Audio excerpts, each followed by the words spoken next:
Good morning, afternoon. It's afternoon for me now. Happy Monday. I think mostwhere in the world. Although it's probably after midnight for anyone in the States. But good morning. Let me check that I'm actually live on the platforms. Yeah, I think we are. There we go, there we go. Put that on pause. There we go. Good morning. I am back. Back on a beautiful Monday. Back with an actual design. I've got like a foreground thing with like transparency now. It's very exciting. Like a border, I guess, like a Minecraft themed border. That's new for me. Yeah, I'm today we're actually going to have fun for once. Today, I'm actually going to play Minecraft. All of my previous streams have spent time building things around Minecraft and observing Minecraft, but it's time to actually play. As requested by one of my loyal followers, he's like, you just need to just go and play the goddamn game. You know, just stop. Don't worry about explaining things and building stuff. It's time to play. And so I have gotten the AI that I've been building up to the point where we can actually play it. And so I'm going to start doing a playthrough of Minecraft with my AI volunteer, as I like to call him. Volunteer because the AI absolutely decided and loves and very much dearly wants to play along with Minecraft with me. But that's what we're going to be doing today. Just a playthrough. It's time to Minecraft. Let's do it. There's enough vibe coding. We'll keep the vibe coding on in the background, but the focus today is just to play through the goddamn game. And any of the annoying tasks in like a Minecraft playthrough that like normally you do yourself and get annoying. That's why we have our volunteer to put him to work. So that's what I'm gonna be doing today. Yeah, that's the intention. I haven't even started this server. We haven't generated the world. This is a completely fresh server and playthrough. So this is kind of like the beginning of a bit of a playthrough. And the intention is to go through ideally the whole game. Not with like AI doing stuff on its own, but with us telling like our buddy what to do. So we're going to do like an AI assisted playthrough where it does some of the work for us. That's the goal. That's what we're doing today. And probably on the next number of streams. But yeah, hey, hope you're all doing well. Good morning or afternoon. Good afternoon, probably to most people. It's afternoon for me. It's a beautiful sunny day, and it's a good day to start playing a Minecraft playthrough. I'm Ben. This is AI Bengineering, and I'm very happy to derail and talk about some of the engineering stuff in the background. But for now, what I might do is, this is probably okay in terms of sizing. We're going to start our server, and I'm going to get GPT to start our server. Okay, we're set up. It's time to go. It's time to start. Can you start the server, the MCP server, and the monitoring server as well? Cool. Just to show you what I'm doing, I've got ChatGPT codecs here. It's kicking off the AI part of our friend, but also creating the server itself. So we'll connect to a multiplayer Minecraft server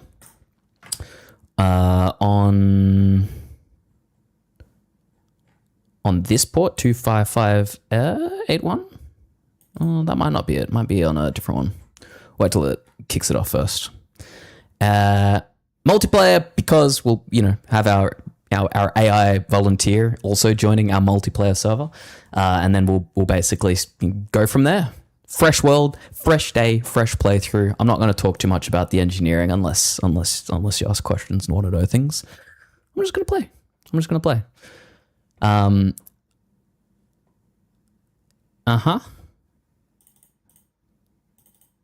PID is stale. I'm connecting at this one. Yep. Good, good, good.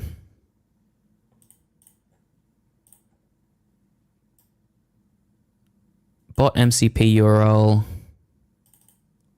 I need to check what the actual server I'm supposed to be connecting to is. This should be on, what are the other ones I did? 127.0.0.1.25565. Let's add one. 127.0.0.1.25568. 8.1. Let's try 8.1. I think this is what the MCP server runs on rather than the actual Minecraft server. Starting connected monitor is hidden. So it reckons our server is started. That will be on 25576. Cool. There we go. And we are in. Hooray! Hope you're doing well, Twitch and YouTube. We are into a fresh world. I'm going to set my game mode to survival. There we go. And we're in. So we appear to have landed in the middle of a savannah. We've got our little AI volunteer there. We've also got a monitor.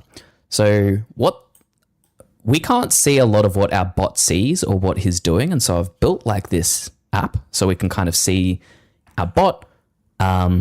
We can kind of see where he is in the world, what he sees, and the actions that he's going to take. So I'm going to keep this up.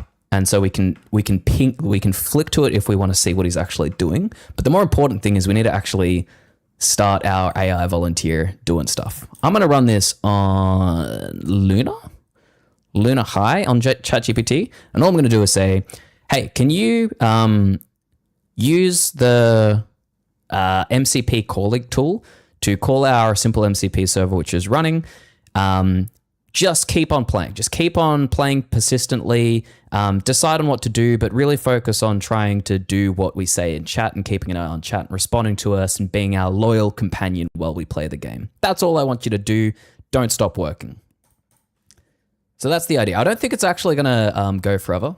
I think what is more likely to happen is it'll try to do some stuff. It'll get to a point where it can't really do any other actions and it'll stop. But that's the only thing we're doing to get our AI companion working. How you doing, Doggery? What up? Brother. It's time to start an actual Minecraft playthrough. It's time to do a let's play. I got requested to actually play the game rather than just building the game. So that's what we're going to do today. And we're going to do it with our companion. We're going to say, hello, AI volunteer. Oh, mate, you can't see the chat. Let me pull up the chat. Oh, actually you can. Hold on. That worked. Hello, AI volunteer. That worked, right? Cool. All right. So there's me and there's one AI volunteer. That's how we're going to start this thing. Just me and him. And hopefully he actually gets the message and a little cutoff. It is a little cutoff, isn't it? We can make it a bit smaller. We can move it like here. Can you hear me? How's that? You can't see me typing the message, but you can see me sending the message. That's probably okay. That's probably all right. We'll do that for now. So with any luck, our agent over here, he's thinking and he's seeing what we're seeing. So you can see Codex can monitor what's going on. But the better view of what's actually happening is if I switch to this view over here, you'll see that we have a little, ooh, I can't zoom in on a specific area. I'll zoom in like that. I don't know if you can read these, but I can pop them up and we get these actions that the bot is taking and a set of what the bot heard like world feed inputs down here. So you can see the different notifications and player messages that our bot gets. And you can also see the actions that the bot is taking with the rationale of why it's taking it. So the first thing that the bot is doing is sending a message because it wants to answer the player question using the observed chat connection state. That's in the bot's own words, what it did and why. So we can kind of keep an eye on what the bot's actually doing in the background and why it's doing it. The next thing it decided was to explore the frontier to extend the observed world frontier towards the nearest unexplored boundary. So the map that you see on the screen, this is everything that the bot knows about in the world right now. It knows it's on a savanna. It knows there's an ocean here. It knows there's a sparse jungle over here. So it has a bit of information on what's close, what biomes it sees, right? That's it. So the bot's decided it's going for a walk. Awesome. And off he goes into the sea. Fare thee well, bot. So while he's off into the sea, I am actually in a survival world. There will be zombies coming to kill me later on tonight. And so the very first order of business is to try and get wool. We want beds so we can sleep through the night so that we're not like in very long lasting nights. Here we have some sheep. Kill the sheep. Oh, actually, let's turn on the music. I turned off all of the music for a previous playthrough, so let's turn that on. There we go. There we go. Kill the sheep, get some wool, get some meat, and off we go.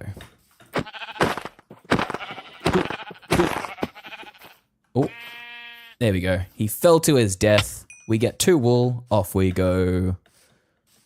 Alrighty, so nights are scary, and the one thing that I haven't added into our revamped bot, if you've seen a previous playthrough, you would have seen the bot had an ability to fight. I redid everything that our bot can do, and so he can't fight anymore. And so if a monster comes, he dead, which makes nights kind of scary at the moment. For this first day, we're going to be trying to do a peaceful run through, not in a peaceful game mode. Hence we need beds to sleep. Bot can sleep, can't fight. So that's what we'll start with. Yes, we will get wood. We could build ourselves a little hut and like wall ourselves in, but it is so much more boring than just like sleeping and building for the first few nights. So we'll just try and find sheep. In fact, we might get it to try out as well. Can you kill some sheep for some wool? Some wool for me. Let's get him hunting sheep as well. He is an AI assistant. And all I need to do is send him a message. It should read the chat, and then it should go and do something. But I'm going to just go and check. Yeah, he's still doing stuff. Cool.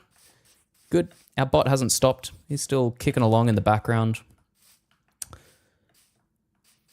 And he came back. I don't know if you can see the chat now, but he said, yes, I am looking for loaded sheep now, and I will collect wool for you. Thank you, bot. Good bot. In the meantime, we found some more sheep. Good. I wish I didn't have to kill them. I could just shear them and then like come back in future. But I don't have any shears. We're not up to iron. We're trying to speed run beds right now. Oh, come back here. Come back here. Get here, sheep. Ah, we did it. We did it. We'll leave the baby alive. He might become a useful breeding fodder later on. The other thing I'll keep an eye on is like flowers. Unfortunately, I don't have all white sheep, but if I can get some flowers, I could dye all of the wool the same color. And that is just as good, no? As long as we have enough of the same color to like make 2 beds. That's what I'm trying to do so that we can both sleep. If one of us sleeps, no good. Monsters can still come and like gank us both. If both of us sleep, then we're like, then we're Gucci. We're groovy. All right, chickens, no good. I feel like maybe I'll just keep going this way. I feel like we might just find more sheep in the jungle. Let's ask him how it goes. How'd you go? Did you find wool? I got a little notification on my desktop from Codex. It said it collected 1 white wool in the background. So we'll see if he says the same thing in chat in game. I'm not seeing any flowers. I did see cocoa beans before, though. We could use that to make brown dye, I think, and then dye the wool brown. But if I could find like 2 more white sheep, that'd be peachy. Red flowers. They should be able to turn into red, right? Can these turn into red dye? Yep. Ah, sick. And then these can turn into red wool. Yo, okay, cool. We're good then. All right, 6 red wool. That's enough. Now we go back to our bot. The bigger question is, where is our bot? I swear I've seen like an ability to kind of get like a little dot of the bot on a minimap. I don't know how to get that back. I haven't really looked that up. So I'm kind of lost. We need to get back to our bot. We need to find 2 red beds is the operative right now. I found 1 white wool for you. No, come back to 0, 0. 0 to spawn point. We need to sleep. All right, we need some wood. It's already getting to night of like first night 1. I am not confident that we will actually last this night. We get 4 planks from each of these. I need 6 in total. Maybe 1 more to create a crafting table. It's not very good to just die on your first night. So I think we spawned around here. Let's create some beds. Oh, fuck. That's not good. Got it. I am heading back to spawn area. So our bot's on the way back. But... Oh, crap. We need a crafting table as well. This is going terribly. This is going terribly for a first night. All right. Can we get 2 beds? 1, 2. All right. 2 beds secured. Can we put them here and set spawn? I can get in bed. Can you get back to me and sleep? There he is. Our bot's back. There's no zombies around, so we might be able to sleep. We might be able to do it. We may be able to do it. Come. Get back here. Come sleep now. Come sleep now. He's coming. Do we get to sleep through the first night? Oh my god. First night successful. Hell yeah. All right. That's like, that was the thing I was worried about the most. I did not think I'd actually be able to get through the first night without like getting ganked by zombies. Okay. Hey, that's phenomenal. Go collect wood. Can you get me 32 oak planks? All right. Now that we're through the first night, we can actually start building out a little, I guess, spawn house thing and setting up a little base of operations, all right? If we're gonna just get through the game and do a playthrough, we need to start stockpiling some resources, and we need to sort out survival basics first. We need shelter, we need food, we need materials, right? The most annoying part of like getting all of this stuff started, continue working. GPT stopped doing stuff in the background, so I'm gonna tell it to keep on thinking. The most annoying part of like, you know, the start of the game is just kind of like going around, digging, mining, collecting resources and collecting a bunch of them, right? Like you chop down trees, you craft some planks, you build a house. You run out of planks, you go drop down some more trees, you craft some more planks. And then you gotta go do that again and again and again. So if we can have our bot like help us doing like the menial collection tasks and resource gathering, that can let us focus on the actual like progression and like, you know, crafting or doing the more complex things or combat or planning and all of that stuff. Like that works for me just fine. So the first things I want our bot to go and do. I just lost 2 sheep. Hi, Empress. Where did our sheep go? Did I lose 2 sheep? Where'd they go? Did they run away? Oh man, I don't want to lose sheep. Come back. That's all right. We can always make more. Sheep are a renewable resource. We will sort it out. What I will do is craft some basic wood tools and then also a chest so that we can start actually collecting stuff. Let's mine out some dirt. Let's create a little basic starter house. 2 beds. a row of like things, chest, furnace, etc. And then we should be good to go. I have 32 planks ready for you. The final inventory check confirms the full amount. Put them in the chest, back near the beds. We'll tell it to bring them back to the beds. ChatGPT also stopped. Great. Don't stop. Don't stop working. Check chat. Or just collect more useful resources if no player request is active. I had a whole like codex harness for this so that it would just not stop running. But I'm doing this slightly differently with codex because if something goes wrong and I want our bot to like basically stop and interrogate the world and figure out like why it can't do a certain task, I want it to have access to like files and stuff as well. So rather than trying to run this in like a truly headless, like run the agent forever mode, I'm actually running it like as a normal coding agent, which means it can like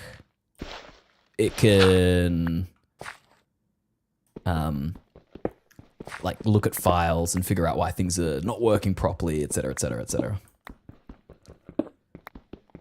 So we're doing it a little bit differently today, but that's okay. That just means that I need to tell it to keep on working when it like gives up and stops. Is the operative thing. So I'm keeping my codex open on another screen just to like keep an eye on that it actually keeps on working. Cool.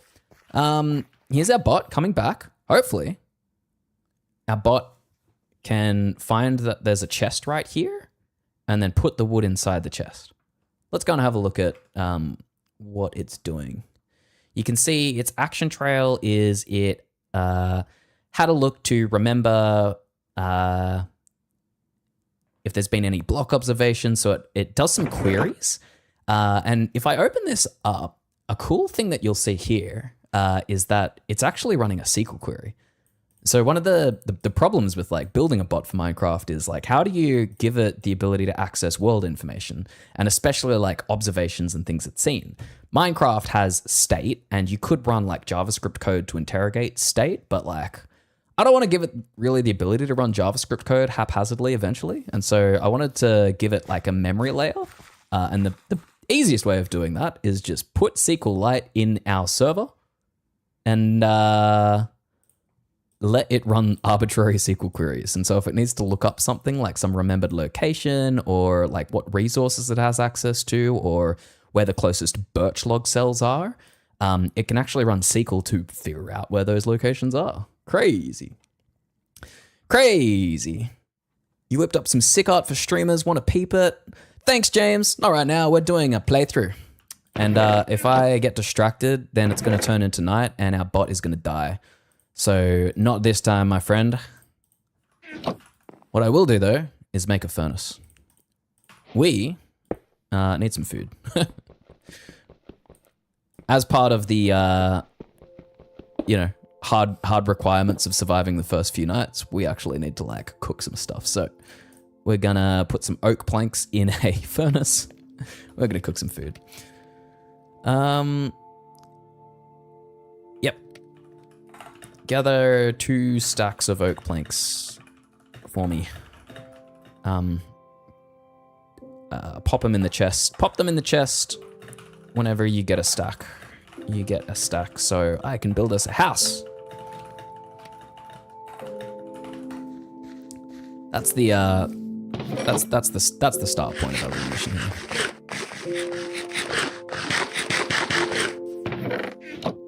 We'll also put some food in the chest as well, so if our bot gets hungry, he can eat. At the moment, it's 9 out of 20 food, so he'll probably need to eat soon. I'll let him know. There's cooked mutton in the chest. Maybe take that and eat it as you go. We'll let our bot know that he doesn't have to starve. He has access to come back to the chat. He'll remember what's inside it whenever he's kind of like been to it and seen it for the last time. He knows that the chest is there. And so he should be able to like reason that he can come back to it and find it. But he's got some oak logs for us, which is good.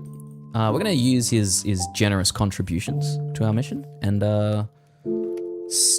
start building our little like shelter around this, so we've actually got somewhere to like, you know, live. I like this view out here, so I think I might like build our house with like a window out this side and a doorway out this side. Let's do that. Let's do that. Hope your Monday's treating you well. Hope you don't have Monday-itis. I've been having a great Monday with my fun employment. Although there was a codex reset last night. No, there was a codex reset today. So last night I was like, oh man, I need to fire off some like codex sessions to like build some stuff. And so I built a bunch of the actions that our bot is going to use in today's session, like the ability to eat and the ability to remember where chests are, like last night. So this is kind of like a playtest of like how it navigates and uses the actions for me. But we're not gonna worry about too much unless he like gets lost and then doesn't come back. I'm gonna just focus on playing and building a sick house to begin with. Let's do that. Now we're gonna leave, I guess, a gap for the windows here. And we're out of wood. And we are gonna put a doorway here, so we'll open that up. And then I guess I'll just wait and chill till he brings back wood. Maybe I'll go and help him collect some wood. Let's go and get some. I guess I'll get some acacia. This can make pretty cool doors, and there's a fair bit of it around, but there's nothing like building a little oak cabin. It just feels so Minecraft, you know? It feels so like vanilla Minecraft. That's the point. Also, speaking of vanilla Minecraft, it's getting to be kind of late. Oi, come back home. It's getting to nighttime. We need to sleep.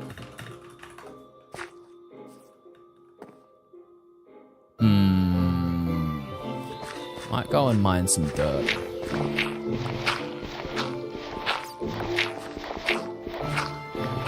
I'm a little concerned again that it will turn night. Our bot will like get stranded and just get like ganked by monsters. He has 0 survivability right now, so he's just gonna explode the second a zombie like makes its presence known.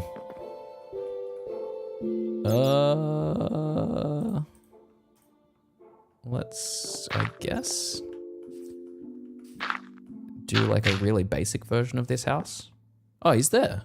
Dude, he's not even that far away. What are you doing? It knows, okay, so I can see in ChatGPT that it knows it's nighttime and it knows it should come back. Can it get back to sleep? Get in bed. Get in bed, buddy.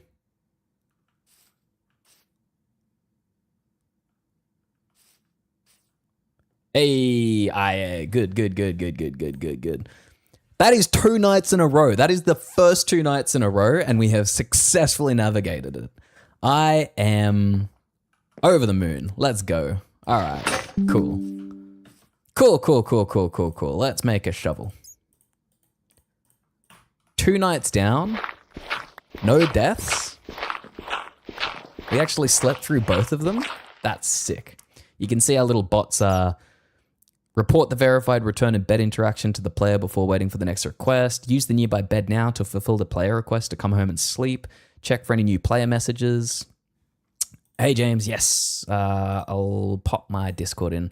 I really should configure a bot so that it can like respond to these things, but I'll just do it this ye old manual way. There you go, friend. Jump in. Alrighty. Sweet. Drop off your oak that you've gathered so far. And then go keep collecting it. Actually, we might quickly give it a axe as well. That will help it gather a bit quicker.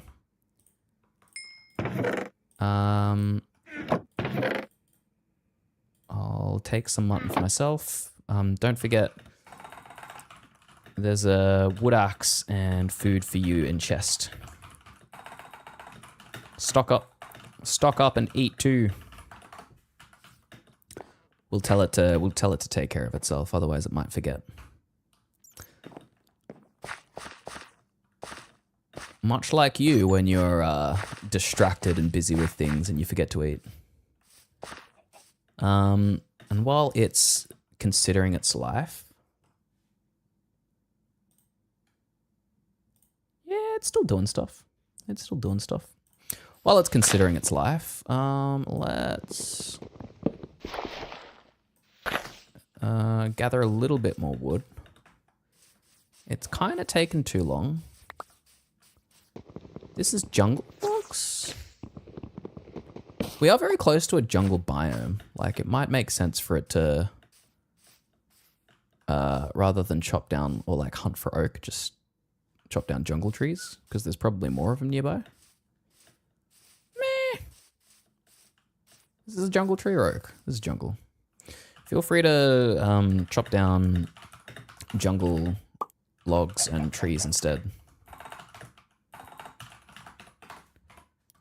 As for food, this is a chicken. Let's lure it back to our base so we can start breeding it. Kind of want meat on demand, and chickens are kind of good for that. If we can get a little chicken farm going, that will give us a nice renewable source of... Hey, there's 2. That's all we need. That's all we need to start a colony. You can always, like...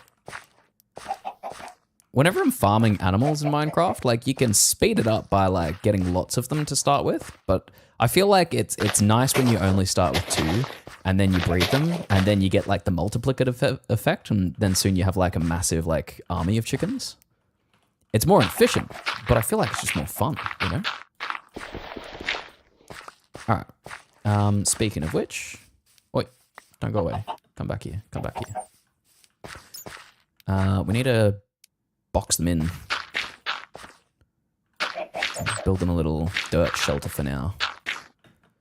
1, 2, 1, 2. We'll build fences for them soon. We'll build them a proper enclosure, but for now, this is enough. Come here. Come here, chickens. Come on. Get in.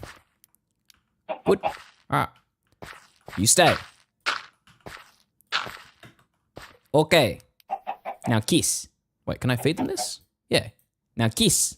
Make a baby. And there's a baby chicken. There you go. You can have some food too. Alright, cool. Can I accept your request on Discord? Sure. You're already in the server, right?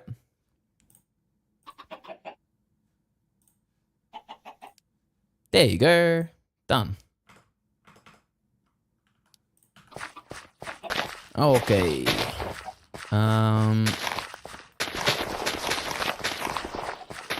Now, first order of business, we want more seeds, we want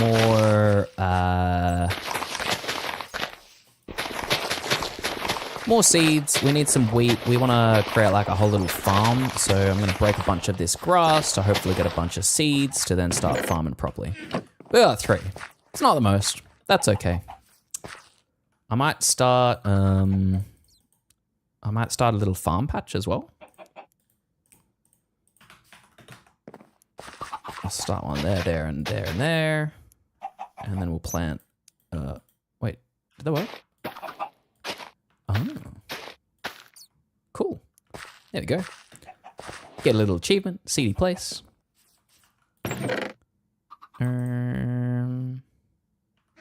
We'll plant a couple more oak saplings, because that might just help us get, like, wood soon.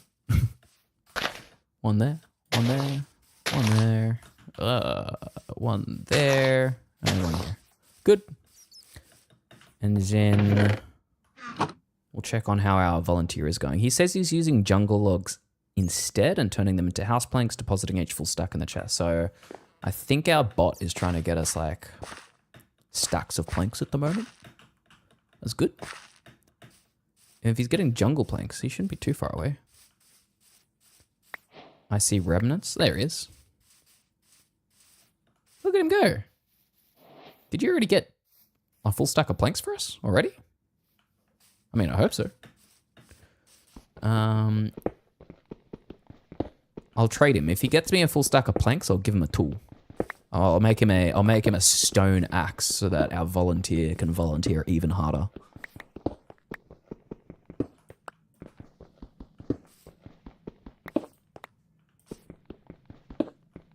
Chop, chop, chop, chop, chop.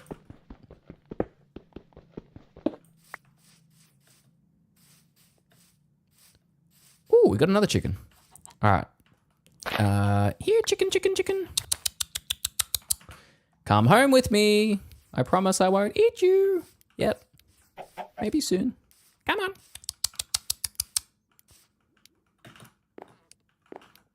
Off you pop. Come home.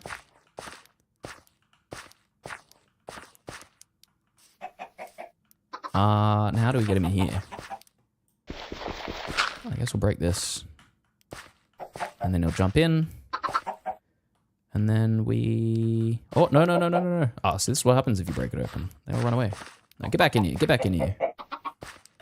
All right. Oh, oi. Oi. Oi.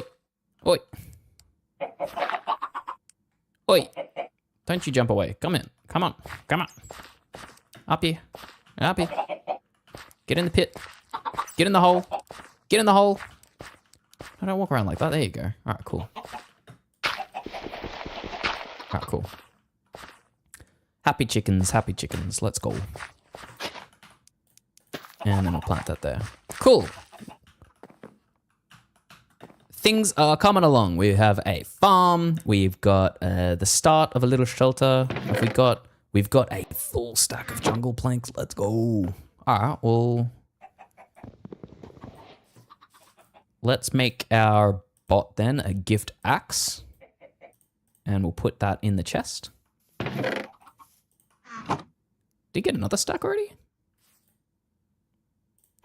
We'll find out. Yo, he's got 2 stacks. That's 2 stacks of planks. What a G. What a G, bro. All right, we're gonna put in. Oh, I made it a second axe. All right, whatever. We're gonna make him a pickaxe, a shovel, and a. No, that's enough. Axe, pickaxe, shovel.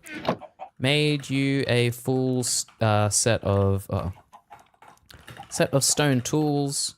Take them as a reward for your work, and then find me some coal. I feel like it's getting nighttime again though, so we're gonna have to sleep soon. But with all of this wood that he just procured us, I'll take that as well quickly. Yeah, with all this wood that our bot just got us, we can maybe finish our house.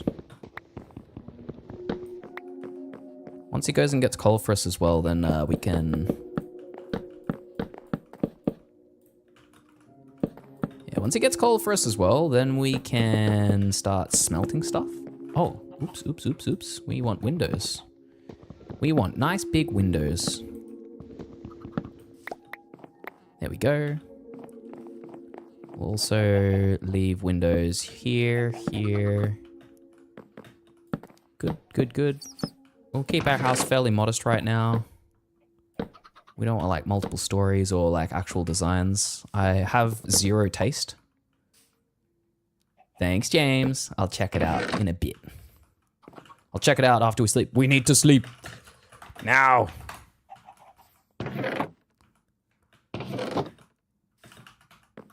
I'm gonna drop a bunch of stuff here.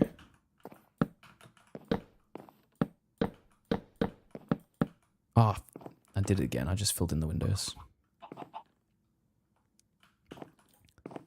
3 nights in a row without dying?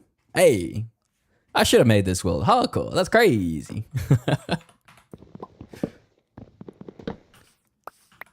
All right. Don't fill in the windows. There we go. Better.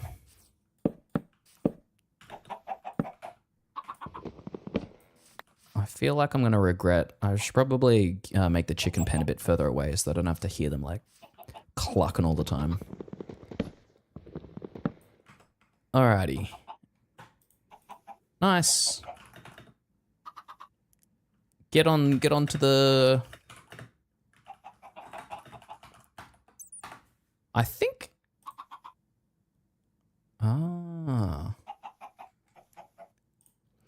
I see. So what Codex has done, because I told it I wanted it to be like our little Minecraft companion, what it did as a coding agent was it set itself a timer for a minute. So every minute, if it's not doing stuff, it will wake up and then resume. So I don't actually have to keep messaging it unless I want it to like take action like immediately, which I do at the moment, but like I don't actually have to. I can just wait and then it'll wake itself up after a minute. That's great. Codex is pretty goddamn good. Codex Desktop is OP. If you have not given it a go, I would recommend giving Codex a go. Or Claude. Claude will also work. Codex is just pretty good bang for buck. I'm going to check real quick. Our bot has food. Cool. It's not dying of hunger. Good. So we don't have to tell it to take care of itself. Let's get back to it. We need more jungle logs. We need more jungle logs to get through and, you know, have ourselves an actual house that works. And we'll need more wood in general if we want to start like putting fences and stuff up. Coal is kind of important too. I wouldn't mind glass to finish off our little house, and I wouldn't mind more wood to just build out the thing. Because like if we can create a nice big well-lit fenced area, that should give us a nice little home base of operations where monsters can't get into it. Now, one thing that our bot doesn't have any concept of is like a house. Like it doesn't know that this is a house. And so when it goes to the chest, it's just like, I'm just going to break a hole in the wall. So what I might do is... Oh, but I kind of want windows here. What I might do is leave a door here, put a window here, put logs there, and then we can put a little dirt, like... We could even put steps there, I guess. How many logs have we got? Oh, okay. Nice. Can you collect more... Another stack of jungle logs? Jungle planks. Off it goes.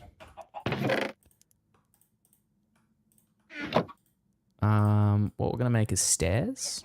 We'll make, I guess, 2 stacks of stairs, or not 2 stacks, two instances of stairs, I guess. So we can walk up here, and then we need a door. So we're gonna put it as this. There you go. We'll put a door here. And then we'll put a little steps up here. Excellent. And then we'll also put a door here. Oh, no, that's stairs. All right, chop the stairs. There we go. Put a door here and we'll leave it open. We probably don't need doors, but it's kind of nice to have doors. I like doors. The good thing is our bot has gotten us coal. So now we can add lighting. Let's just get 8 for now. Yeah, don't worry. Just chop the house down. Off you go. Doesn't matter. That's fine. Goddamn bot. Goddamn bot. Got no respect for what we've just built. Psh. All right. We're going to go and collect some sand and make some glass and make ourselves some windows.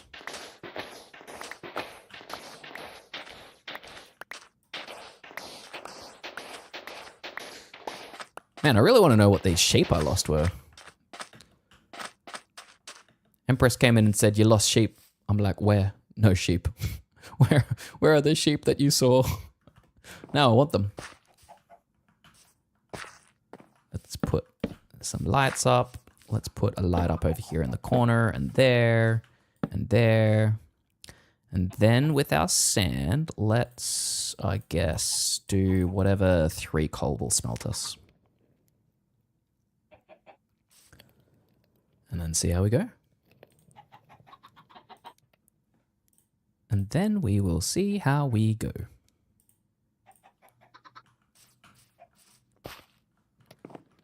Pop, pop, pop. We'll put some more stairs down.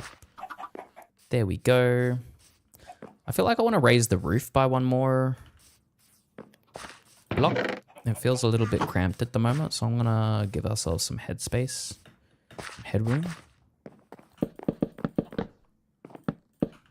And put a little like ring of wood around here, and then I'm going to chop down the roof and then replace it with a higher one. Like so.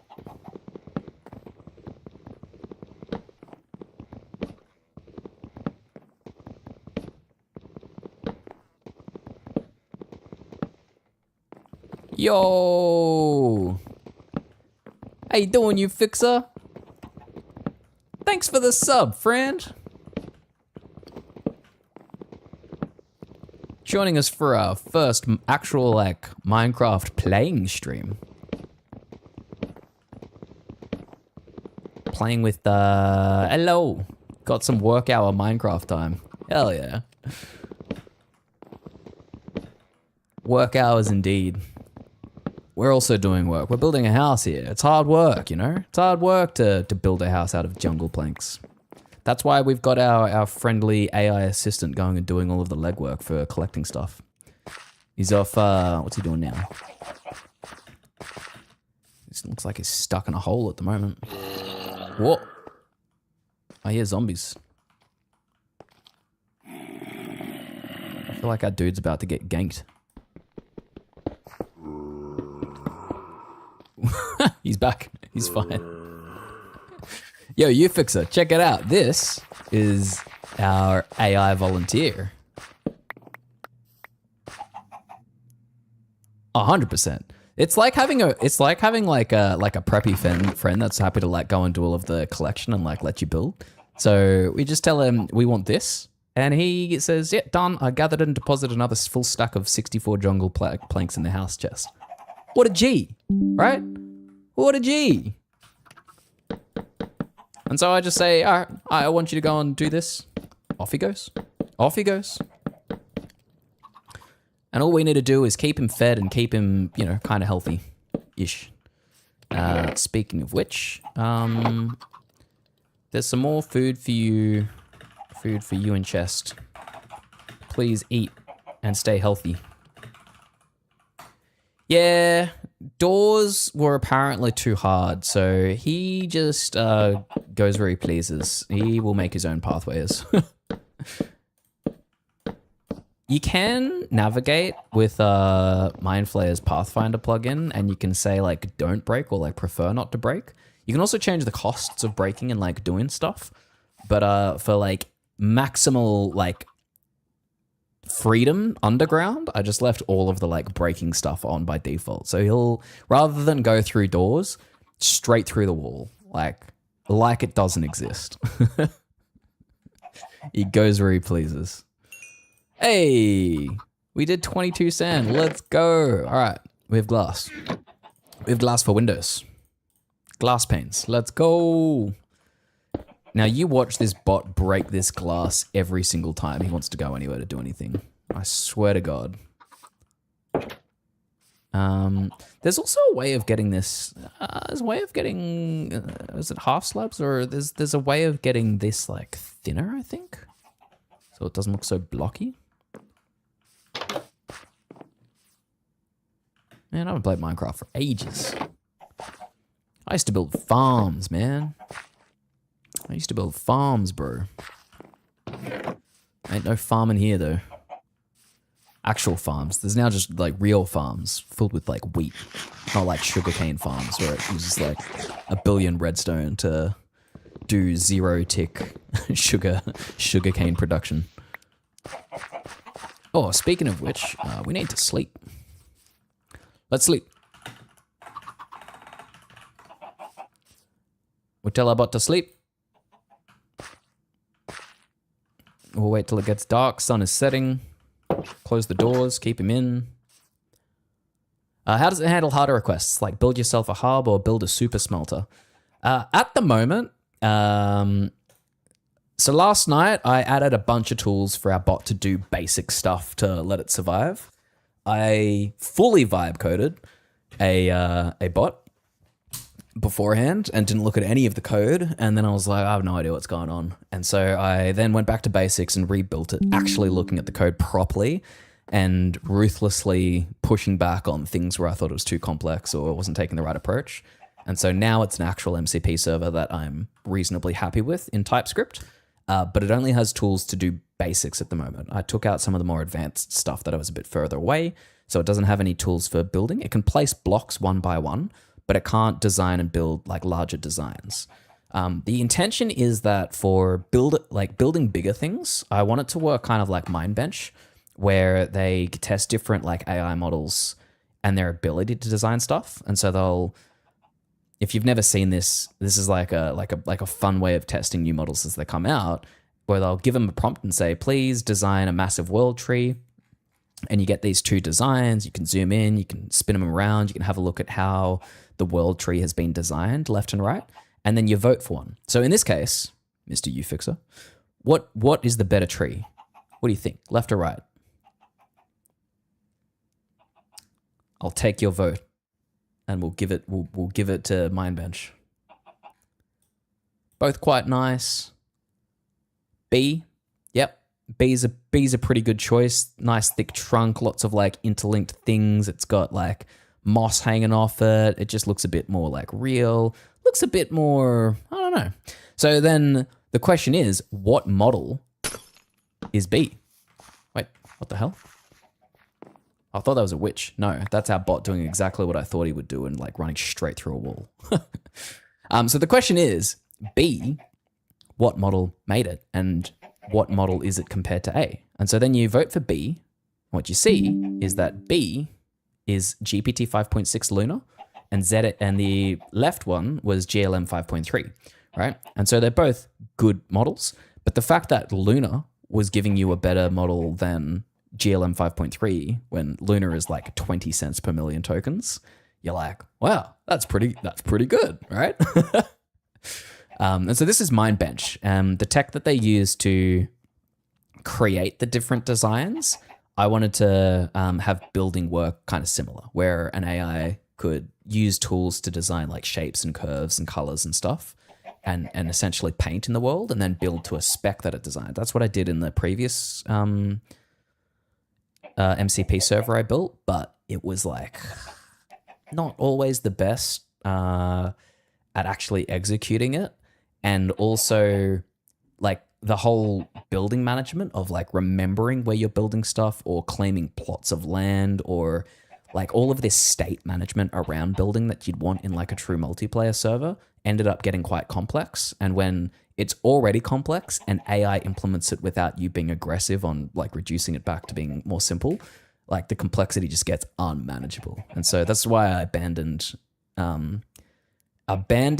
the original implementation in MCP and went to a version where I was actually across the code, because holy shit, even good models will just like ruthlessly add crazy things that you don't want them to. And you're like, what are you doing, bro?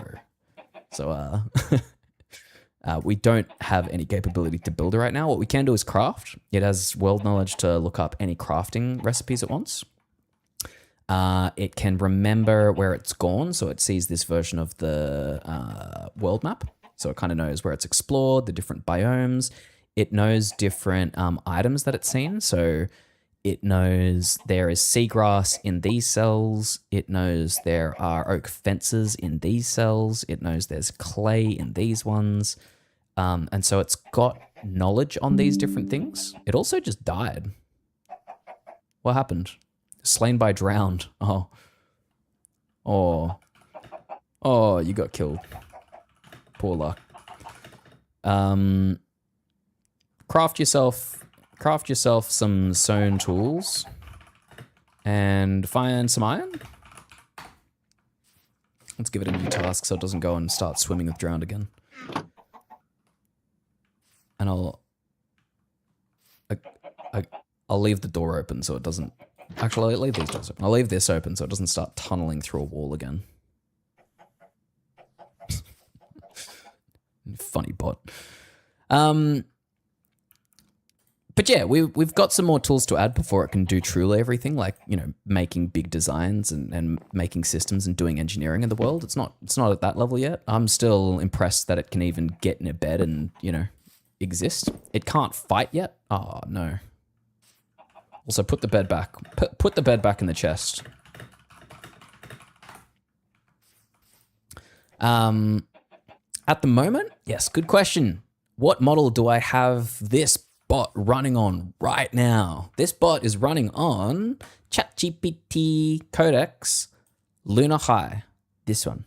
So you can see our bot working here, and the way that it's doing these tasks is it's calling a little MCP call tool that I have to call the tool to make MCP calls. The idea of having it as an MCP tool and not just like a CLI or like a REST server is then it can plug directly into models. So I could actually plug this directly into Codex as an actual setup MCP, but it also lets you plug it into other things. Like, for instance, Grok, you know, Elon Musk's Grok AI has a voice AI that they released recently, and that they, you know, want to plug it into call centers and stuff. But you can give that thing MCP tools, and then it can call MCP tools as part of like a real-time conversation. And so as an MCP server, if that's what our bot is, then it makes it easy for our bot to like... What the hell? Put both beds. You should still have one in your inventory.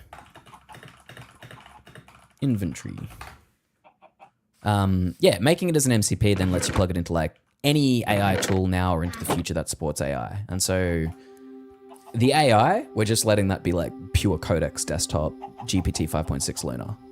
That could be Claude, that could be Gemini, that could be goddamn anything that can either talk to MCP or talk to like a CLI that can call an MCP, which is any coding model in any harness, right? Like you could call this from your Claude Code and Cly, you could call this from Oh My Pi, you can call it from goddamn anything. And that's the point, right?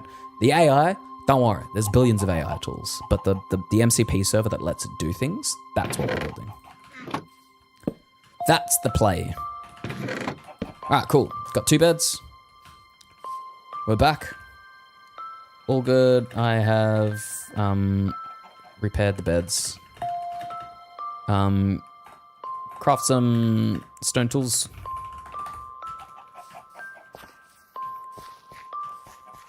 Maybe we'll put our door here if it keeps on demanding it goes through. Let's try that. If it insists on this being a door, then we'll make it a door. And put that there, put that there. 1, 2. Oh. 1, 2. 1.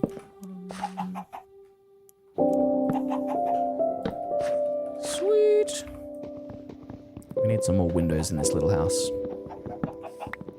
And then we need to go and improve our chicken farm because we need some actual reliable food.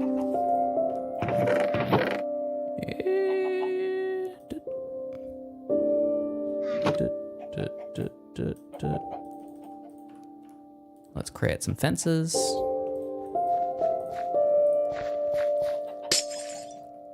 Bro, what are you doing? just breaks the window. Excuse me? Why are you breaking my house? Oh, bro. What are you doing? Why are you placing it? What was that for? Why are you putting a crafting table in the middle of the house? Dude.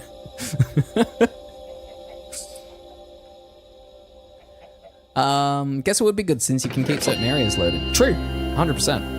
And ideally, like, you can keep areas loaded and you can have it interact with stuff eventually. Like, the bot is making decisions on where to go and what to do. Man, that's loud. I don't know if that's as loud for you as it is for me. That is very loud for me. Let me turn it down a little bit. Yeah, let me know how the sound sounds. If it gets a bit too loud compared to my voice. Yeah, let's turn this down a little bit more. 50, let's turn it down to 38, 40. Hopefully that's okay.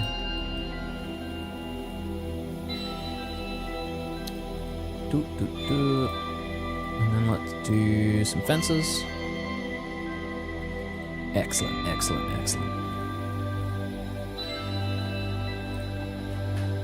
Okay.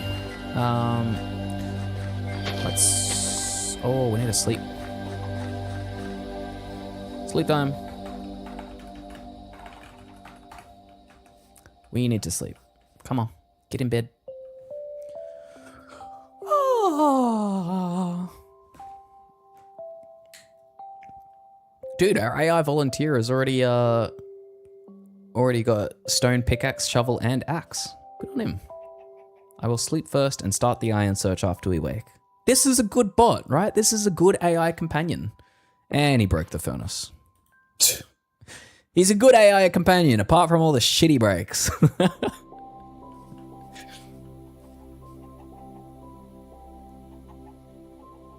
That means that...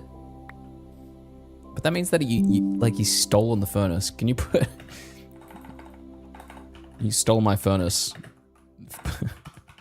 Put it back in chest, please.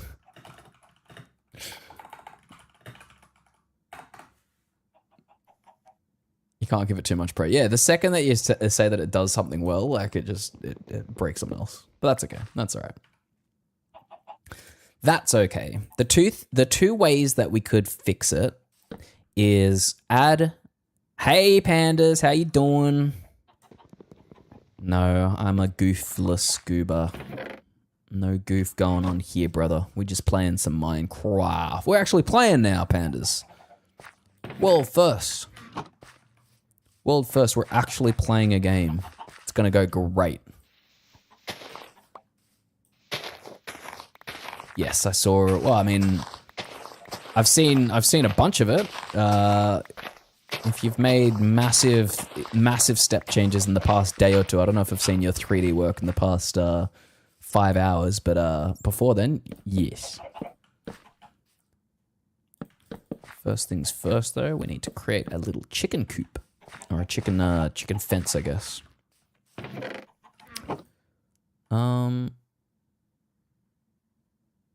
What's going on? Our bot's just ignoring us. Ah, he slept. He slept is what happened. Let's put half there, and then we'll put our sticks and we'll create some more fences. There we go. And we got our furnace back. Good. Good.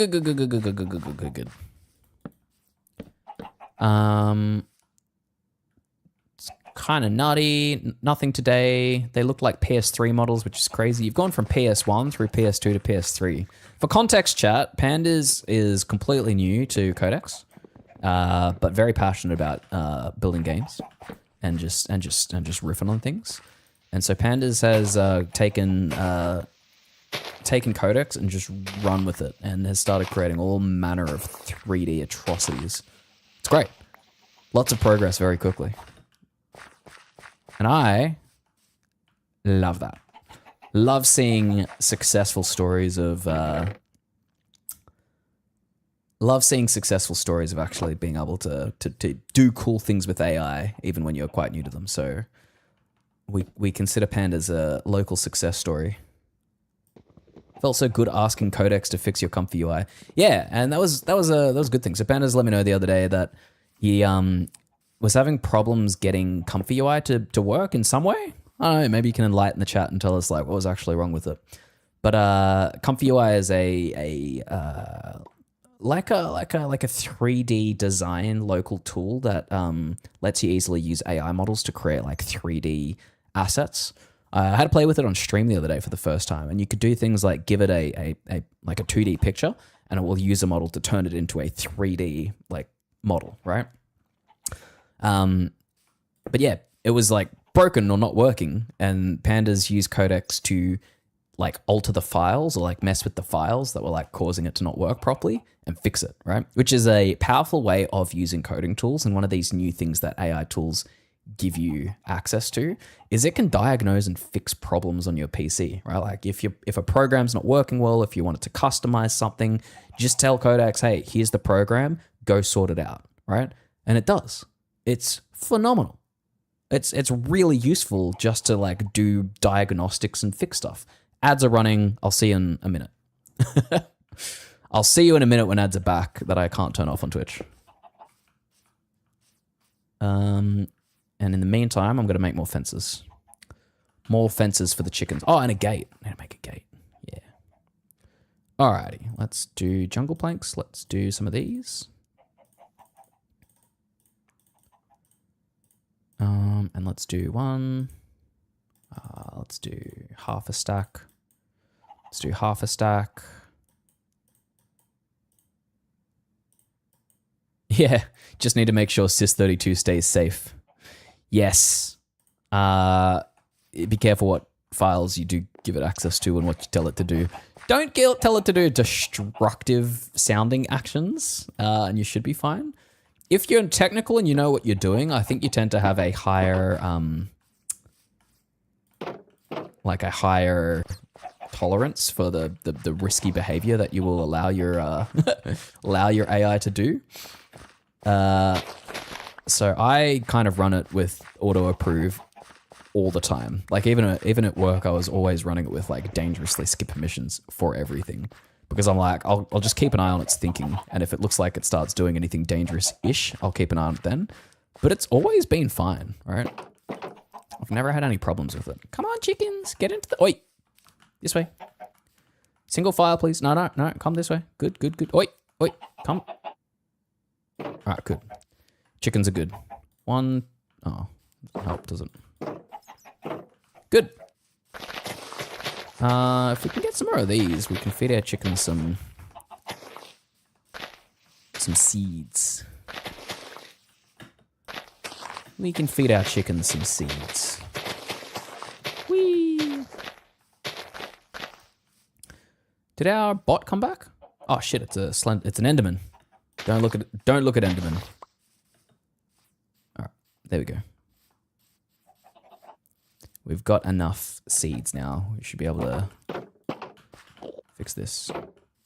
1, 2, 1, 2. Sweet. Sweet. All right, now my hunger is okay. The bot's hunger is okay, so we should be fine. How's the iron search going? Let's check in on our bot and see how his little iron search is going. I might check on his actions too. Recently, he's been trying to... He tried to mine iron. It timed out and failed. It said it ran for 12 seconds and then the request timed out from the MCP side. Interesting. So the server timed out. Well, that's not good. We want our actions to be able to run for like minutes at a time. I did see the undead spider. Yeah, some of your designs are coming along. You're gonna be starting the next blizzard before I know it, pandas. Keep on it.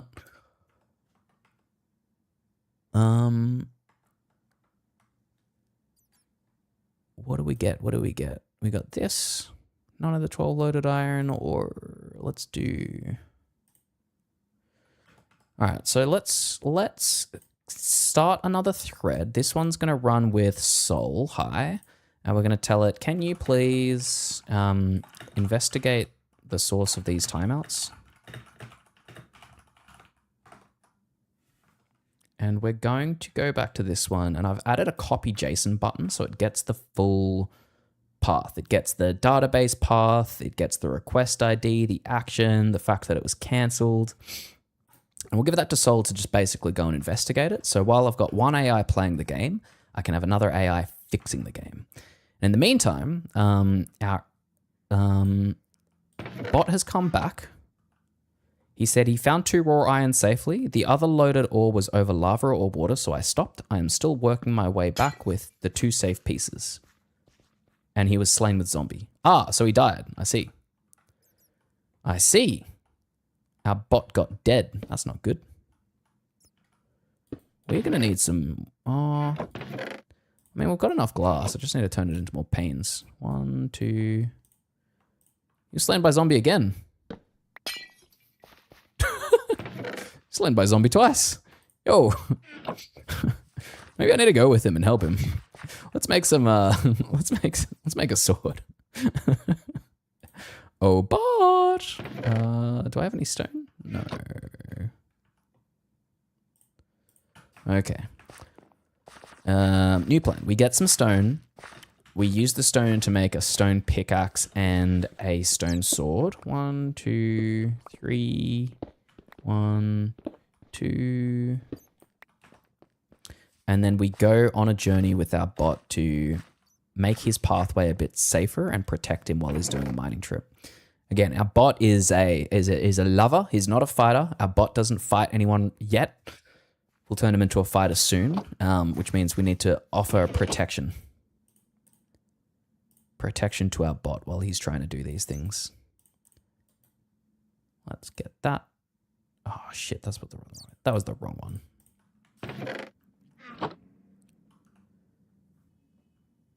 You stuck getting back to zombie?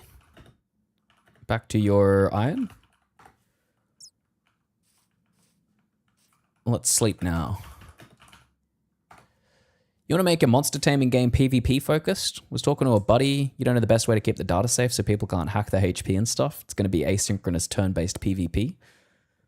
The best way to keep the data safe, the second you start building things meant to be used by multiple people where you have to have some backend and some shared infrastructure, you are entering a world of tech. A world of tech. Servers, data, authentication, protection against hacking. Like, this is why AI doesn't replace people yet, is because there is still a vast amount of knowledge needed to do proper multiplayer stuff. So you're in for a hell of a learning journey if you want to start doing actual multiplayer stuff, pandas. Good journey to go on, but just be warned. Yes, if you've used Superbase, that's that and then a whole lot more is what you're in for, right?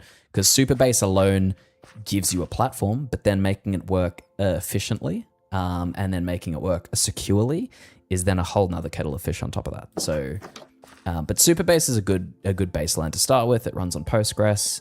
It gives you a good start point for database tech.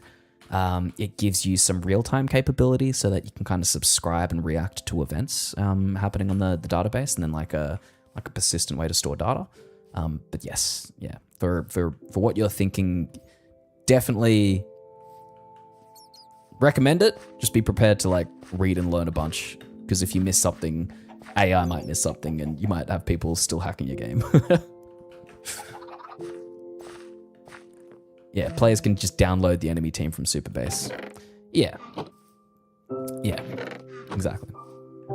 Because you need to give. Well, I mean, you could always only send people like one monster at a time, and then send them messages about what was happening with that one monster, and then keep the others hidden or whatever. So you're not sending the full state to each client, but you keep the full state in the database, and then don't give people the ability to see it. And so depending on who you're authed with, and then what state of the game you're in, you can give them different information. But like, again, you're then in a whole world of like data design, which is a good world to be in, but it's also very time consuming.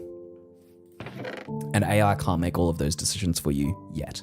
This starts going into the limitations of what AI is capable of in terms of database stuff. But also, if you learn this stuff, pandas, and you get good at database design and real-time system design, and these things start making sense, and then you can look at the code and the setup and you can say, yes, this is good and for these reasons.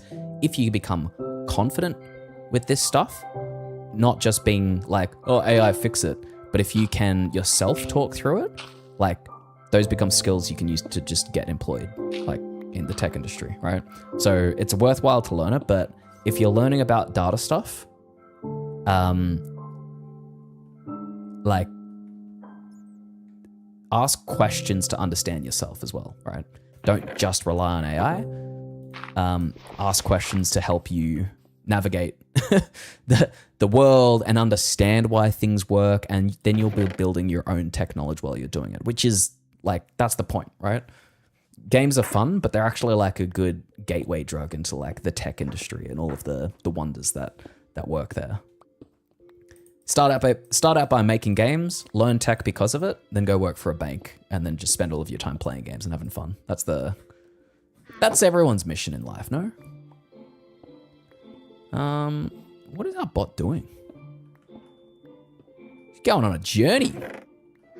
I might make torches and see if I can go and help this wily bot. Let's see what he's up to.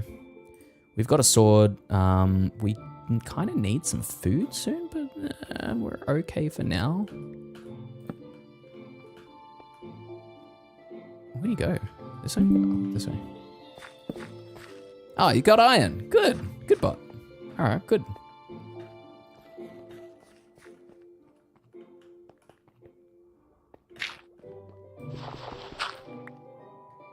All right, good.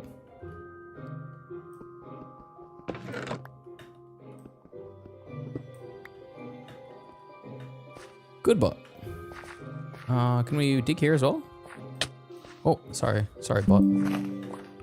I smacked him.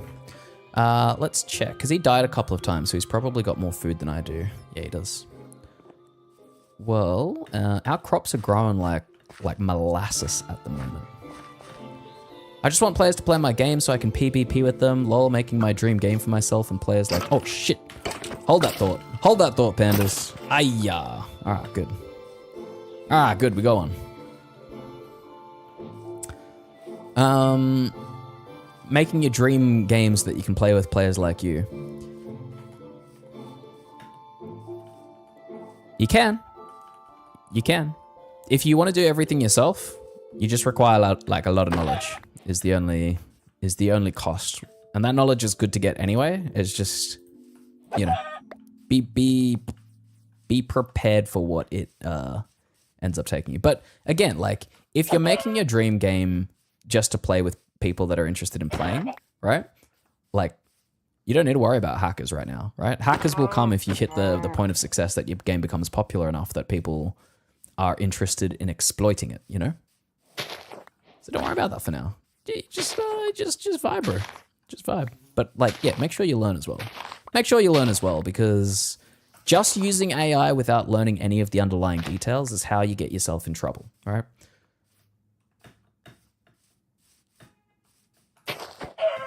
It's how you get yourself in trouble. You want to build some skills, some actual skills where you understand stuff. If only AI knows everything, and then you are completely clueless without AI, and you have no idea what AI is even doing, then you are no better than the next person. You are no better than a clueless person, a baby that can talk to AI. You want to be more than a baby.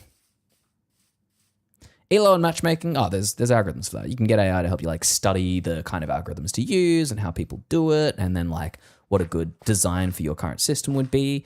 You'll be clueless, but this is where you ask the right questions, you learn, and then you have some, just some design and some thought process behind the thing that you're making. We got a bunch of stuff we could use actually. We've got feathers, we've got bones, we've got arrows, we've got string as well, no? No. Not right now. We do not have string. Interesting. We've got some eggs. You can throw eggs at the ground and get chickens, right? If I just like yeet eggs at the ground, can I get some baby chickens? Well, not this time. I think it's like a % spawn chance if you like throw eggs at the ground. That's fine. That's fine. We'll leave them there. Let's get some food. 4. Eat those. Hey, pandas, what do you think of my my Minecraft border? Huh? Not bad, huh? Also we got our first iron. And then lost our bot again. Where'd he go? Where'd you go? Keep getting iron. Get like 10 of them. There's also cooked chicken. Cooked chicken in the chest for you. Not as cool as Panda, but cool, lol.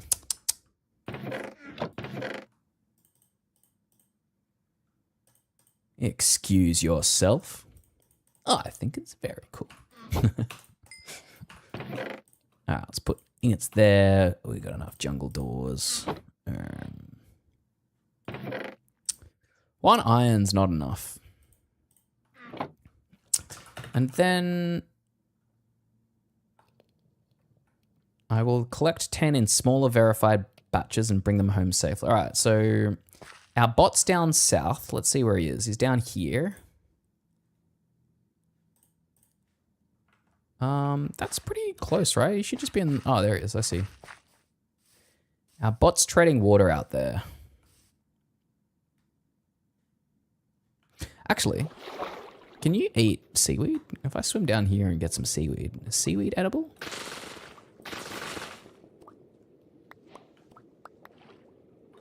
What can you do with seaweed?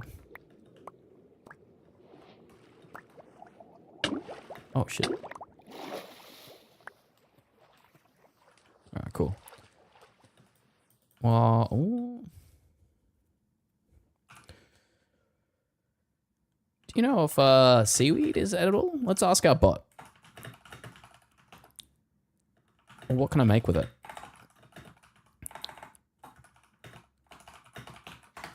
Now, I want to ask our bot a general purpose, like game knowledge question.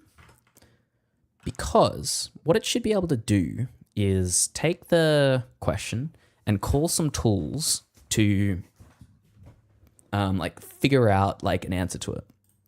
And so the first thing it does is read my message. So it says, oh, there's a chat from AI Engineering L and says, do you know if seaweed is edible? From that, it should either use its general purpose knowledge of Minecraft, or it should actually run some queries to find the answer. Seaweed kelp is edible raw. You can also smelt it into dried kelp or craft dried kelp blocks for fuel and storage. Cool. Kelp. Nice.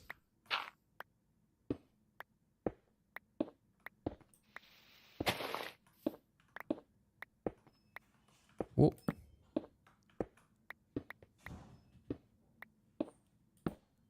Man, he's going on a journey. Look at him go. Straight down a hole. You're gonna try to sleep? Yeah, go get some sleep. Sleep is underrated. Look at our bot go. He went on a little trip to mine some iron down there. And now he's gonna break the floor of the house. God damn it. Let's help him out. Look at that. No worries. Oh, we need to sleep. Let's sleep.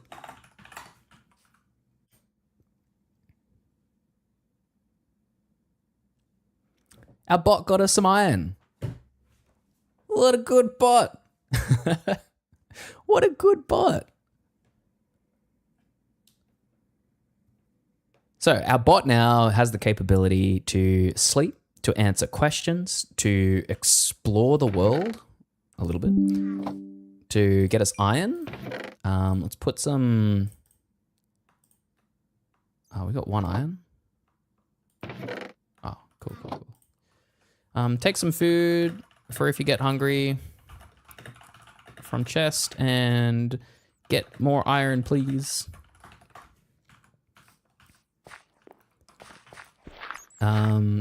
Yeah, bot can do all sorts of cool things. I'm quite happy with this little bot, you know? Still can't fight. Still dies to zombies.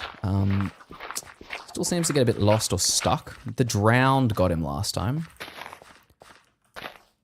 But, you know, all in all, pretty good. He's pretty good. Pretty good little bot, you know?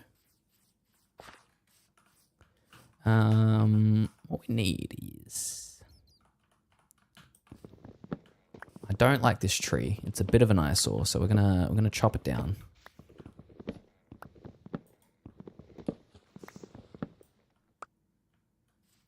There we go. Get the things that dropped. Get the wood for if we do want something more. You see, we've got a whole bunch of oak logs around here, so that we have a little oak log farm. Oh, we got the trader back already. Look at this guy. Interesting. Cherry sapling would be fun, but I don't actually have any emeralds, so I can't really help.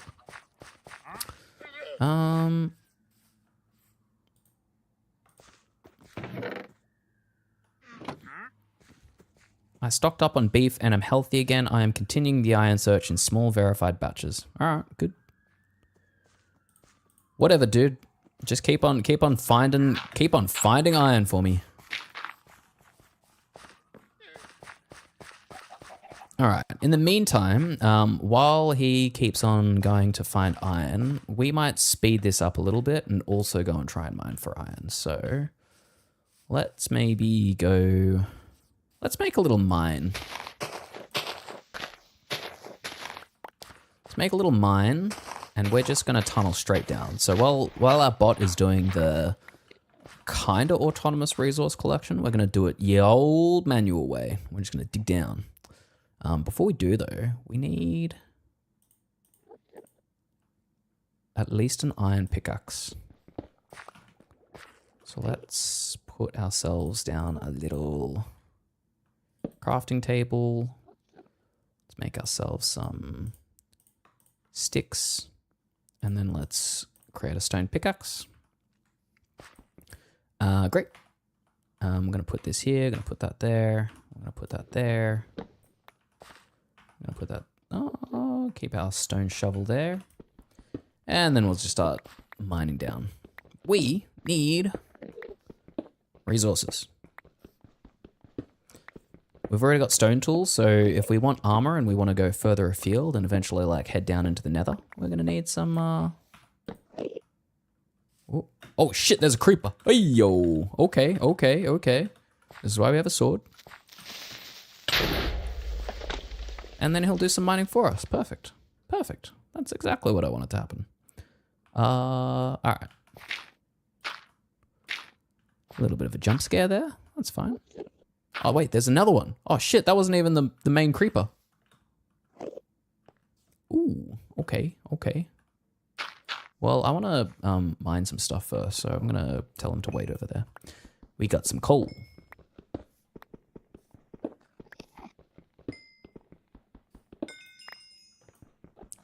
We have some coal here. The good thing about... When like I started building the AI bot behind this intentionally, like reading the code, there are things where you think, oh, like that would be nice for this to handle, to do this automatically. Like if a bot were to come along and start mining and then it got the requested number of items before it stopped, but there was still like ore around, you're like, oh, a nice feature might just be for it to finish mining the vein that it's at, right? But then you end up adding all of these conditions and catering for things, and it makes the code really messy, where actually you'd prefer probably to have a simpler implementation so you have less bugs. But if you're not looking at the code, you don't think about any of that. You just start asking for stuff, right? And so actually looking, oh, Jesus Christ, please don't start attacking me, Mr. Enderman. You will kill me. If you actually like build stuff and read the code while you're building it, you end up asking for different things because you know that asking for certain things is just going to turn it into an unmaintainable nightmare, which is fine if you can deal with an unmaintainable nightmare. But if you're actually building some technical product, which if you're vibe coding, you are, right? You're building a technical product. You might not be building a technical product you care about, in which case vibe coding's fine, right? Like if no one needs to care about it other than you and you don't care about it that much, that's fine. But if you want to build something that other people use, you should put some thought into building it properly, right? Which means looking at the code and building something that is actually going to like last, right? In which case, then I don't tell my volunteer to mine all of the ore around him when he collects a block. We're happy with the simpler logic for now of walk up to an ore, mine it, and then go and find the next one, mine it. And you keep it really, really simple like that. And then you just make sure that that works reliably and never fails. And you end up finding different problems because it's not reliable, right? So you solve the problems that you care about. And if you try and keep like the logic simple, you end up solving the problems around reliability, and you find all sorts of different problems, right? And those are the problems that I actually want to solve so that this thing works properly. Holy shit, we've got raiders already. Oh my God. Aren't these guys not supposed to come for like a while?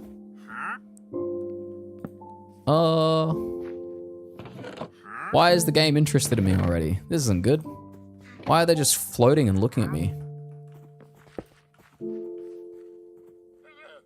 Look at these guys.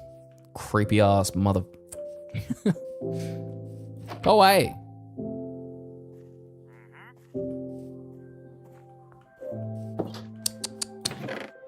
Holy hell, our bot got heaps of iron for us. Look at him go. That's awesome.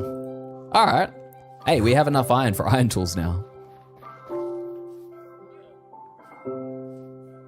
Don't you dare break that door, bot. Don't you dare. Walk through the door. All right, that works. Good job.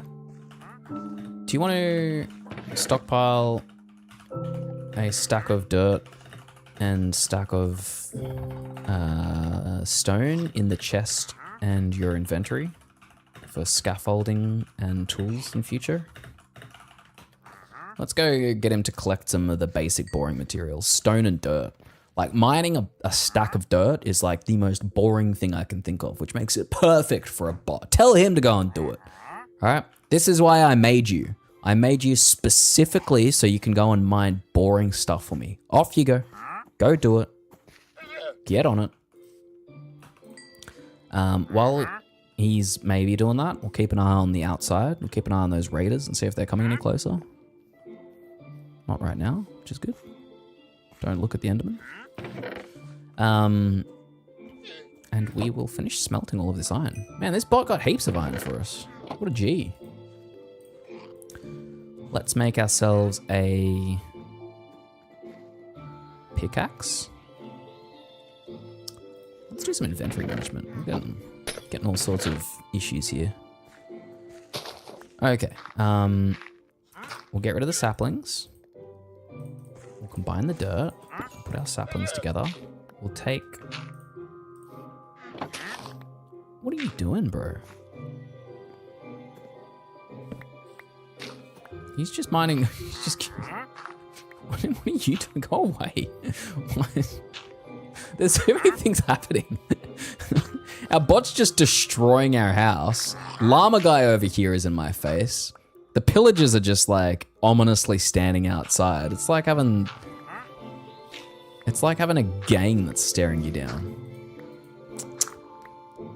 Sorry, it's very distracting. All right, iron pickaxe. Good. I'm gonna make 2 of them because iron is just our cheat code for diamond. And diamond is where I'm actually going to abuse the benefits of having a bot, right? The good thing about having a bot is he can see through like geometry. Like he can see everything in the chunk. We would need to like dig and see stuff with our eyes. Unfortunately, the bot doesn't have eyes, but what he does have is a overpowered knowledge of where everything in this chunk is. So he basically has X-ray vision and can go directly to things, which is very helpful for finding rare resources like diamond and eventually netherite. Holy shit, what the fuck? Why am I being attacked? You piece of shit. How dare you?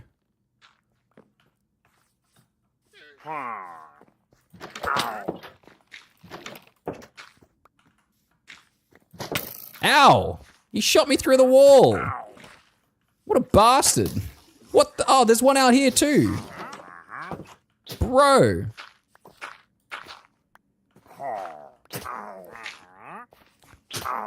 Oh, dude, he attacked the llama. Now the llama's fighting him. Perfect.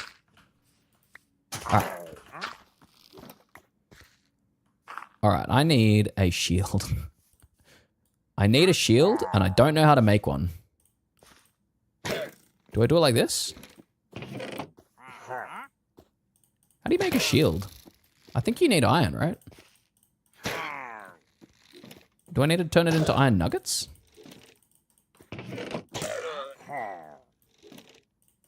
Like that? Man, what's the recipe for a shield?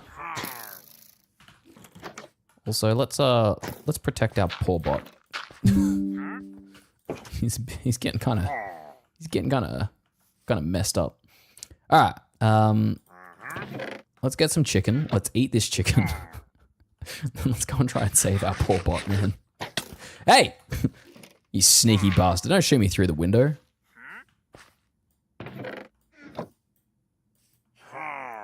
Sneaky bots, bro. All right. Let's open this and search for a shield. No, we can't. Can we? Why can't I see shield but not? Why can I not see a shield? There we go, shield. Oh, like that. All right, cool. Okay, cool. Shield. There we go. Okay, cool. Then let's put it there. And then let's take our stone sword, which is here. Now let's go and kill some raiders.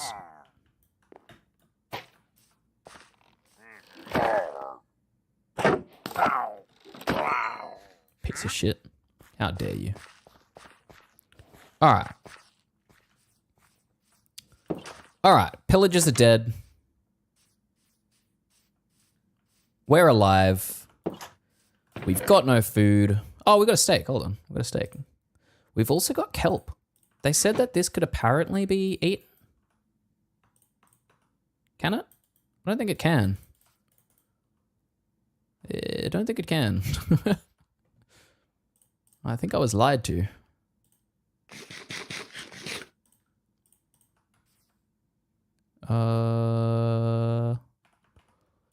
Let's put some of this down.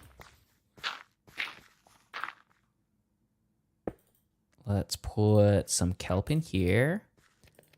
Let's see if I can eat dried kelp. Because if I can eat dried kelp, then all I need to do is cook this a bit. Dried kelp? Alright, I can't eat dried kelp. But does it heal anything? Didn't look like it healed anything. Does it heal like half a heart?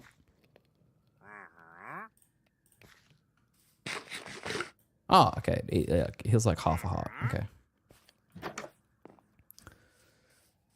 Heals like half a heart. One of the useful things we got is a... Oh, AI volunteer's dead. All right. Come sleep. Don't... No, come back. Don't go over there. Bro. Bro, this AI guy is impossible. We need to sleep to get through the night. Oh shit, we got the I see creepers out there. Oh man. I see 2 creepers off in the distance. That's not good. Okay. Come back, bot. Come back so we can sleep through the night, bro. One of the things we got from the pillagers punching on with the llama guy was, or alpaca guy, is we've got a lead. So we can use that to collect ourselves some animals if we go for a little bit of an excursion. That should be good. I'm gonna patch the holes that our bot keeps making in the house. Grab some dry kelp, put the kelp away in here, put the cocoa beans in here, put a couple more things down here. Stash our andesite, stone coal. Can I turn? Sleep now.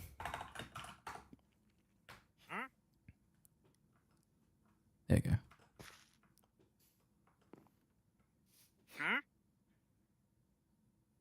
Man, I forgot how much of this game was just like your inventory getting full and like chest organization. It does take a while.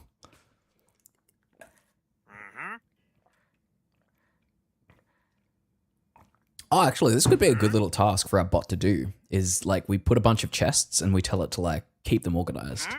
That sounds like the Minecraft version of like... Oh, dude's back. That sounds like the Minecraft version of like AI organizing your emails, which is very useful, by the way. Okay, what do we got? Sticks, coarse dirt, don't care about. Jungle planks, don't care about for now. We will create some acacia planks though. I may also create another chest. There we go. I might...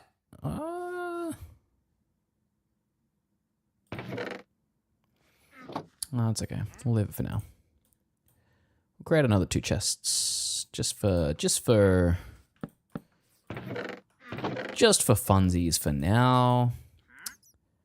We'll store our stairs, more of the planks, more of the oak. We'll take some planks with us. We'll pop an iron pick and we'll say, what did you lose to the creeper?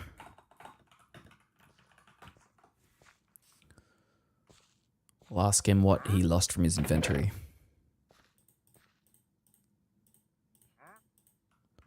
I'll see if he knows what I'm talking about.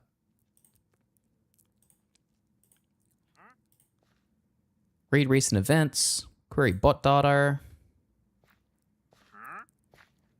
Observe current bot positions and vitals before acting. Answer the player honestly about the creeper. Let's see what it says. It says, I lost my carried stone tools and some loose gathered materials. The exact dropped stack was not observed, so I will not guess. I rebuilt the tools and replaced the useful supplies. Great. Okay, so what are you doing now? Let's see what he's doing. Hey friends. We're gonna play through Minecraft with an AI friend that I've been building. I might actually go with our AI friend at the moment because I don't really trust him entirely on his own right now. Tried to gather coal, the current wooden pickaxe cannot harvest it.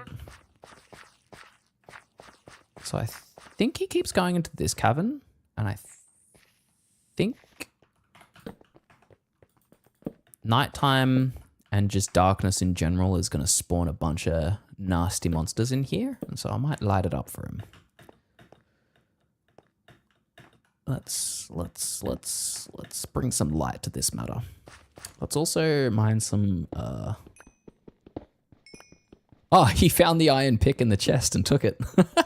Self-sufficiently. Good on him. I'm just going to mine some more of this. And then we're going to send our bot on possibly the most important mining journey that he has been on thus far. We are going to try and get him to go and find us diamonds. The pinnacle of the overworld's rare materials. I can see he's already found coal, which is good. Coal's always handy to have, you know, helps us cook and smelt and stuff. But we're gonna get a bot to go and get us diamonds. Or also, actually, before I do, I might actually get our Oh, there's heaps of coal. This is great. Do you have enough dirt in your inventory? Before we go and get coal, diamond, I want to make sure that our wheat is growing properly. The whole point of getting iron was so that we could make a bucket, so that we could use that bucket to put water next to our wheat, so we could grow our crops faster. Because what's Minecraft without a bit of farming, you know? Our very poor crop here is only got 4 blocks, and they've been taking forever to grow. So let's fill in here a little bit more.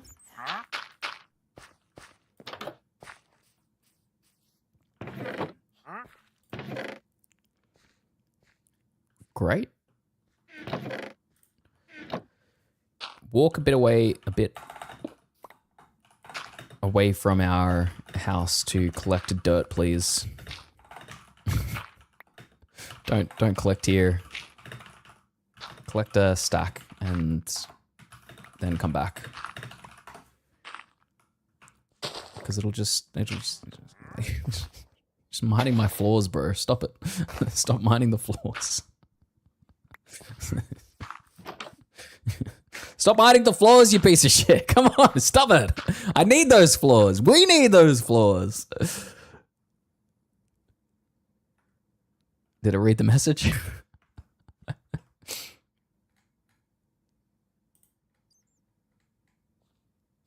All right, now it's got the message. Got it. I will move away from the house, finish a full stack of dirt there, then return home with it. All right, good. Good. Good bot. Now I need to bloody patch this. Patch the floor you just mined. Good bot. Go over there. Good. Excellent. Leave me alone for a bit. All right. Let's check on his food real quick. No, his food's fine. His food's fine. What we need is iron. A little bit of iron. Just a bit of iron to make the bucket. While he's getting dirt, I'm going to get iron.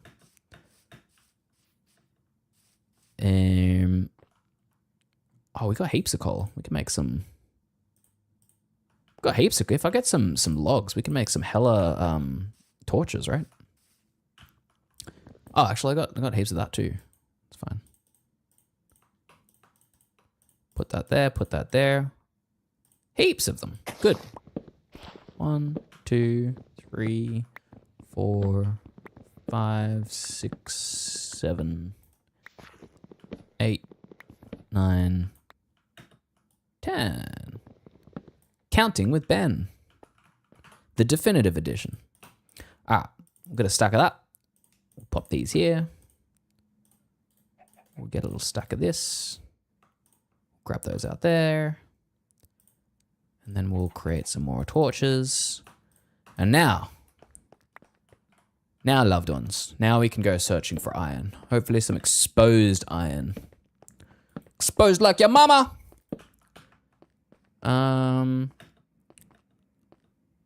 We'll venture down here. I'm not seeing any yet. All right, we'll go get some stone, and then go down a little bit here. Mine that. Good. Do the same with stone. Get some more of that. Some away from the house and bring back. Hey, Aria James, how you doing? I'm doing good. We are trying to find some iron before I make use of having an AI companion with X-ray vision to go and get diamond for us. But I want a bucket so that we can grow our crops before we move directly from iron to diamond. How you doing on this fine Monday? This fine AF Monday. I hope you don't have the Mondays. How's my stream going? My stream's going good. Normally, I'm like more AI coding stuff, but you know, I got hotly requested that I should just do a playthrough. Just hang out, just talk some smack and mine some stuff, and so that's what we're doing today. And we've got iron. Look at this seam. This is great. This is exactly what I wanted. Perfecto. Get a bit of dirt, get some more of this, and then up we go. Look at that.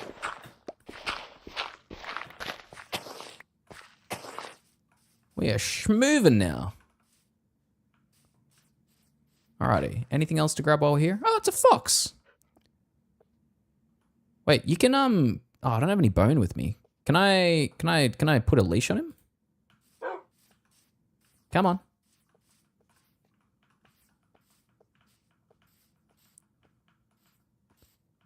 Oh no. It's a oh, well, hold on. We're gonna have to kill this dude. Do I have a shield? Yes, I have a shield.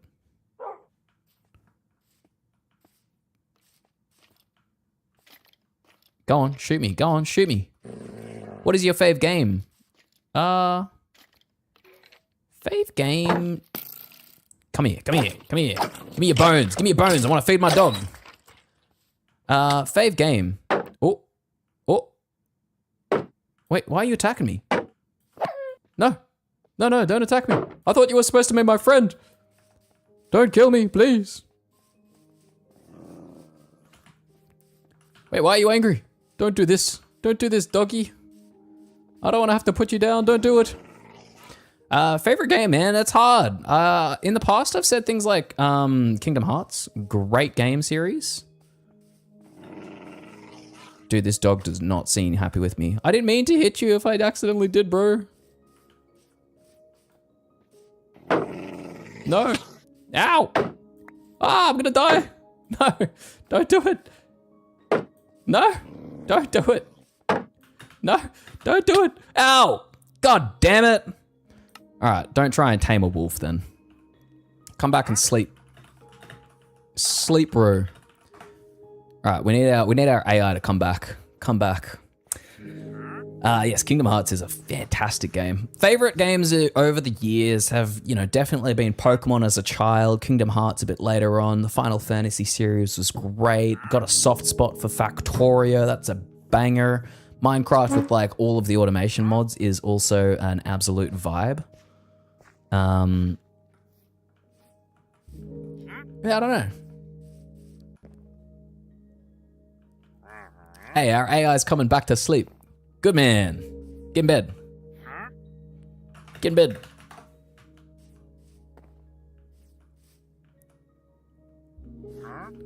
Dude, I had heaps of iron that I just like lost. That's not good. I'll need to go back and backtrack to wherever the hell I was.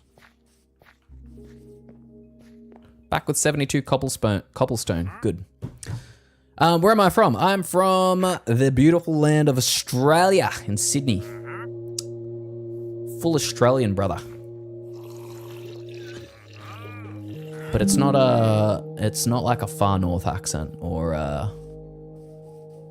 necessarily super recognizable Australian accent. I am told. A little bit of a European flair, maybe. Nice to meet you too. Thanks for coming and hanging out. Question is, we've got creepers on our ass. We've got skeletons firing stuff at us. Now, I had a beautiful shield. And I would like that back. Was it somewhere around here is the question. I have zero memory of where I died. It might have had trees like this. I think it had birch trees. Jesus Christ, there's creepers everywhere. I think it had birch trees around the place. I'm not entirely convinced. I'm not sure. This looks right-ish. Was it here-ish? I would like my shield and like all of the iron I just mined back. Pretty please. Yo, I found it. Oh, fuck, the wolf is still here. All right. As much as I would like to not hurt you, little wolf, oh, maybe you're okay. Maybe you're not aggressive now? I've got bones. Will you be my friend if you have a bone?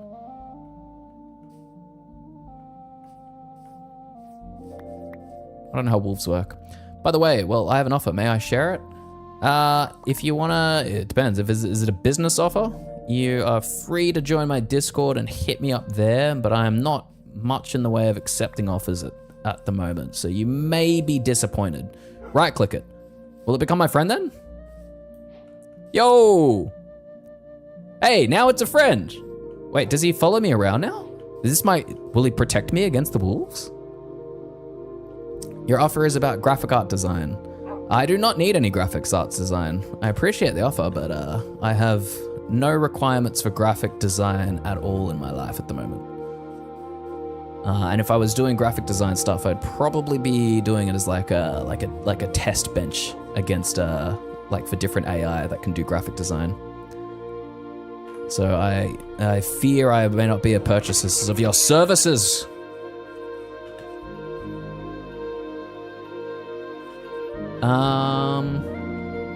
cool. We have a friend now. We got a doggy friend. Hell yeah. All right, cool. Can we name him? You can use name tags on animals, right? Oh, but that's sick. We've got a pet. We're gonna keep him. We're gonna keep him forever. Thanks, you fixer. You right click on it if you want it to stay, like if we want it to stay back in base. Excellent. Well, we're gonna keep our dog forever and have him go on adventures with us. Will he still be friends with the other AI, or is he just gonna fuck up the AI? Where'd he go? Huh? Oh, there he is. I wonder if he's gonna fuck up AI. Maybe he'll just attack it. That'd be hilarious. Get him, boy. Get him. There, go get that boy. While we're here, let's get some watermelon, I reckon. 1, 2, 3. I mean, in our quest to secure some nice sources of food, all of these work pretty well, right? It's not AI, it's real. Yeah, but that's my point. I'm AI engineering. If I wanted graphic design, Mr. James, I would use AI and probably test AI to do different like graphic design pursuits for whatever I need. Like my Minecraft skin for my border. This was one-shot AI generated by GPT image. If I was making anything serious like actual product stuff, I would probably need graphic design, but unfortunately I am not and have no need of it right now. Sorry to disappoint, friend.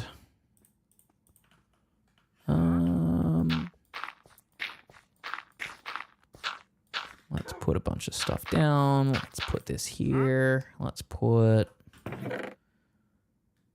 Is this guy got any dirt? The long frontier path was blocked by Pathfinder, so I stayed safe and mined 5 more coal with the iron pick. I brought it back to their area house. Still got your iron pick? Oh, actually, I'll put this in non-all caps. Still got your iron pick? We'll ask our AI friend how he's going. Can I give my dog another bone? Where is he? Want a bone, buddy? No, you want to go for a swim? All right. All right, you can stay over there if you want. Come over here. Come.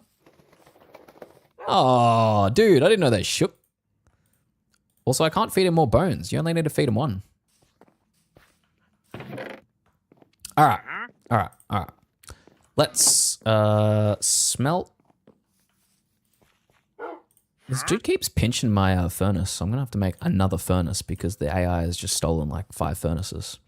All right, let's smelt some more iron. Thanks, James. Will do. You too, buddy. Man, I'm really annoyed that like all of the dirt's gone. Where are you going? No, come back. Come back. We have a mission. Come put half your dirt and stone in the chest. All right, I'm telling our AI boost its health. Check how high the tail is. Ooh. It's kind of lowish. So if I give it more bones, its health goes up.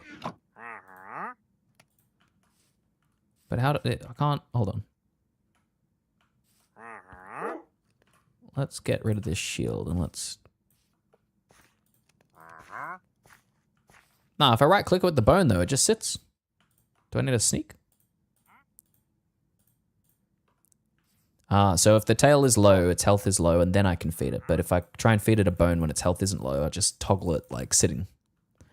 I see. All right, well, I'll keep the bones here for when it looks like it's sadder then. Our iron is done. That's good. We'll keep some coal with us. We'll smelt some food. We'll smelt some... We'll leave the rest of it. That's fine. We'll keep some chicken. We'll eat some chicken because we're actually kind of getting lower. We'll check our bot as well. His food is 11 out of 20, so we're going to need to give him some food soon too.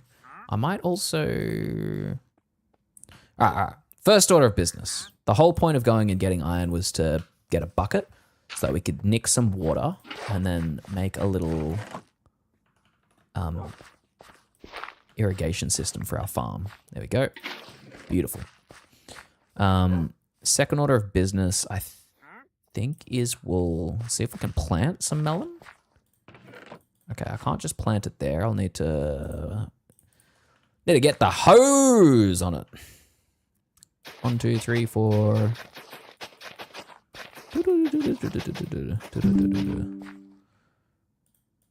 Wait, can I? Oh, I need to. I see. I need to craft this into melon seeds. There we go. Craft a melon seed here, and here. There we go. Farm ourselves some melons as well. Some good melons on them, if you know what I mean. One more. Good.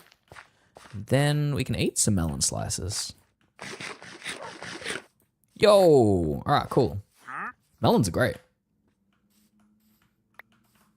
Let's put half of them in the chest. You can take some melon slices from chest. Great food source. Cool.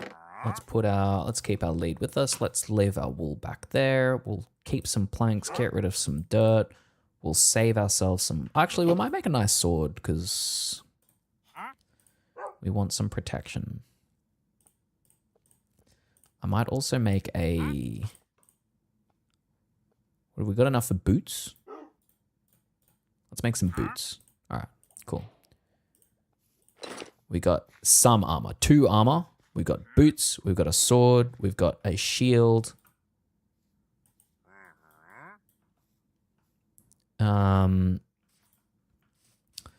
Should we... Maybe we'll set off in the night. Maybe we'll stay here just for the night. And then we'll set off to get diamond in the morning. I feel like diamond is a good, like, let's do it on a day. So we'll maybe stay at this house just for tonight. We'll sleep through the night with the bot so that we've got a full day of daylight in front of us. And then we'll go on a mission together. And my mission is to keep the bot safe while it safely collects and leads its way to diamond. And its mission is basically being my bloodhound for diamond. It's gonna sniff it out. I might make a shovel as well. Might make an iron shovel. Yeah. Cool. It's becoming night. Let's sleep. Let's sleep.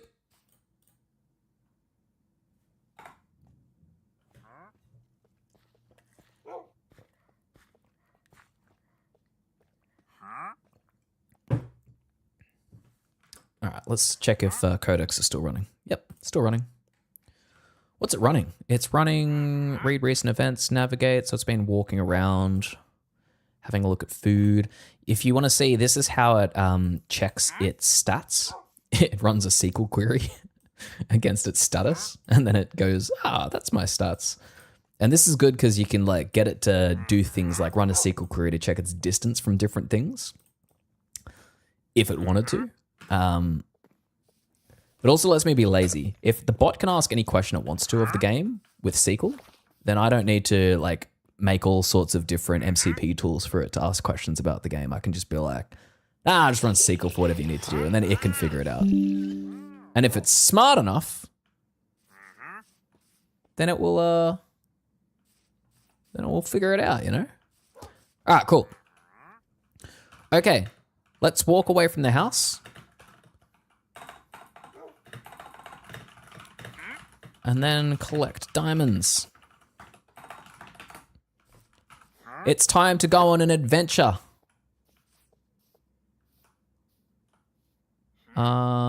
2, 3, 4, 5. And then we'll put 6 there. Cool.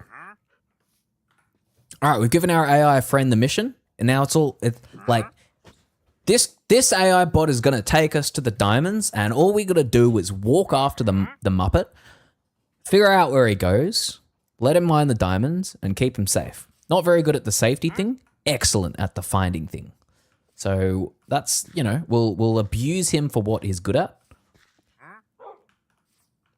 And we'll come back when it's ready to go.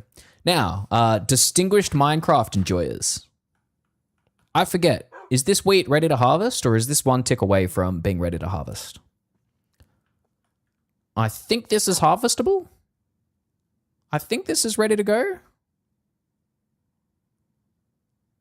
I hope so. We'll test. Yo, all right, cool. That's ready to harvest. Sweet. That gives us more of these to plant. And we'll plant these there. And we're off. Our bot is on his way to somewhere. To here.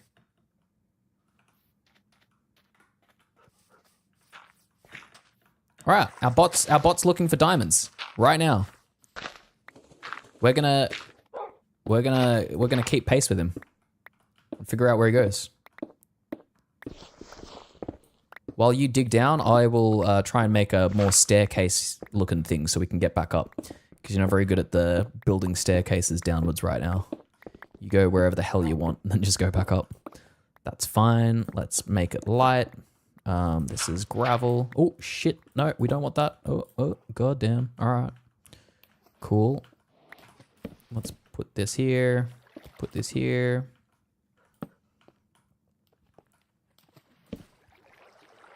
And down we go. Our doggy's with us for the trip. Hopefully this is going to be like the most efficient mining exercise that you can imagine. Keep on going. Let's get that diamond.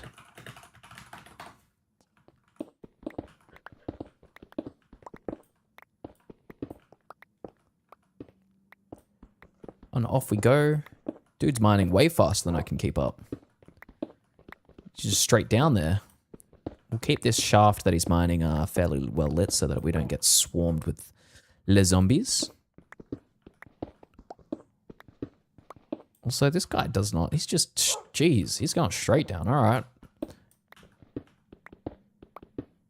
All right, fine. We found some coal while we're going. That's good. Our dog is kind of pushing us off the ledge, which is less than good. Oh, sorry, buddy. Sorry, buddy. Hey, we found diamonds already. Dude, this bot was just, again, he's like a diamond bloodhound. Straight down, figures out where it's at, got him already. Look at that. Look at this. Is this not the most beautiful sight in Minecraft in the overworld? Diamonds. Fresh diamonds. Fresh, minted, beautiful, available diamonds ready for you. And our bot doesn't he doesn't care, right? He'll show us where they are, mine 3 of them, and then off he goes. Look at this. Got a whole bunch. That's enough for a pickaxe for both of us. Brilliant. And then off he goes. He's like, yeah, cool, got diamonds, off I go. And then he walls us in? What the hell? What is this? Why are we I think okay. So you see we've got these oh, there we go. We've got this dirt here. Our bot when it needs to go in an upwards direction, it just uses dirt to like basically build a tower upwards. Oh man. But I don't want to leave our dog stuck down here. Oh, god damn it. All right, fine. And so he just tunneled straight up, but I can't follow him because he's like blocked our exit upwards. Less than good.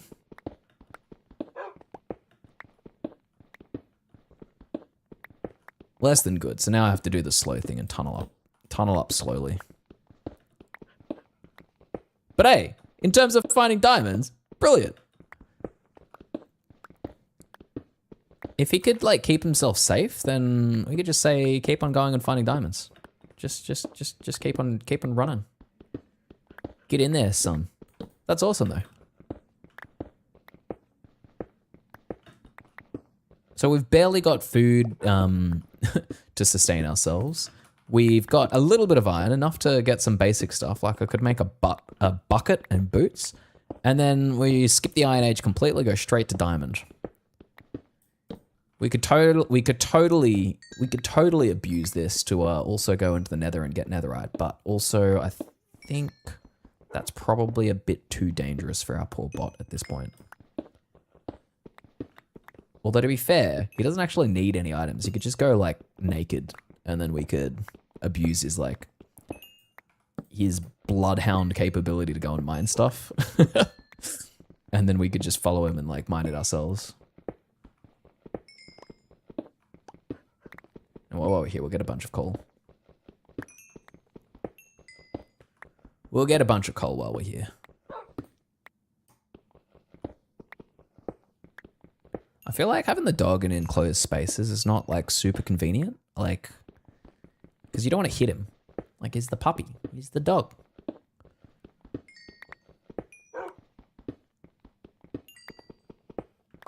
But he kind of gets in the way of stuff, you know? It's kind of hard to avoid it.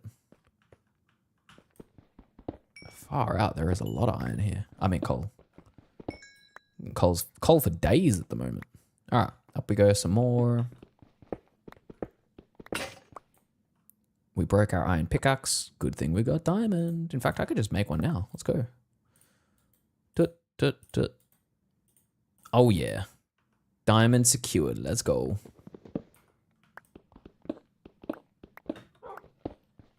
Oh. Okay. Don't go that way. There is water.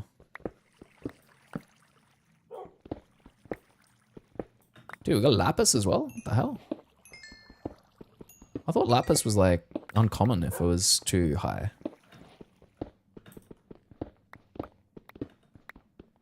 We just need a bunch of sugarcane and we can make ourselves a little library and make an enchanting table.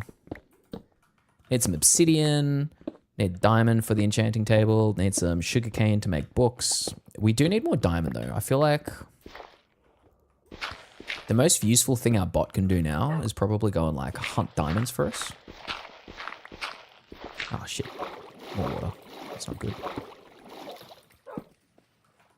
Less than good. Alrighty. Let's go this way. Can we get up this way without... Oh man. Again with the water. Where am I and how do I get somewhere where we don't have water?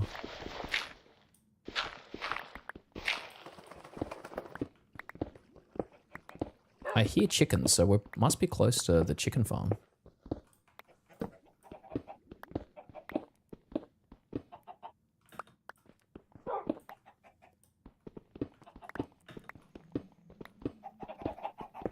I hope we don't come out like in the middle of the chickens.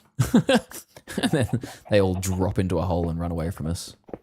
We do sound like we're kind of pretty close to them.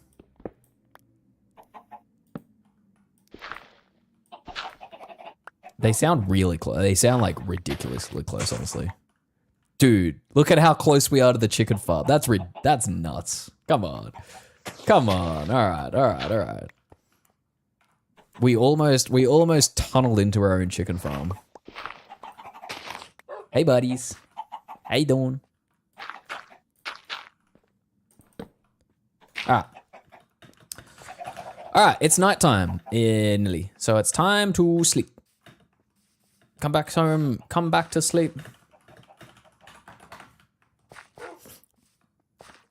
Now the cool thing is, our bot with the diamonds it found. Hey, Zeke Live, how you doing? Whoa, not ailing. Who's ailing? But how you doing, Zeke? Bro, we got our AI friend. He's found diamonds.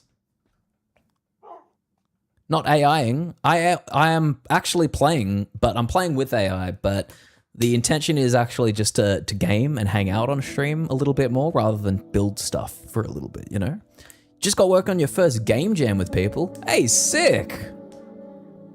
What are you jamming on? And also, how do you split responsibilities on a game jam? Sounds like that's new for you as well if you've never done this before with other people. A visual novel? Hey, sick. That sounds fun. Especially at the start, like it'll be all about vision and like discussing what it's going to be about, like thinking about the story and the implementation and like what you want to build it in.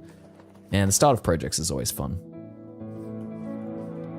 All right, our AI volunteer is coming back. He's ready for bed, and in he gets. I bet he's about to break this wall and window. You're the only one on the one with the project since the rest are on mobile. But they're making sound and art. Oh, interesting. So you're doing the code side of it, and they're doing sound and art for it? Sounds like a sick little collab. Sounds like a sick little collab. I don't think I've ever been able to play through a visual novel. This is like where you're like, you have like the different scenes in a visual novel game, and then like you go through and make like choices, and there's like a lot of text, right? Visual novel games. Deathloop. Oh, is Ace Attorney a visual novel game? Ah. Interesting.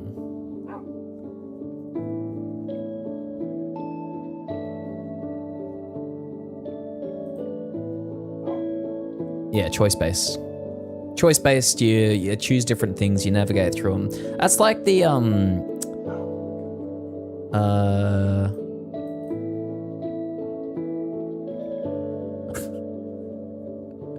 what's the best book for newcomers?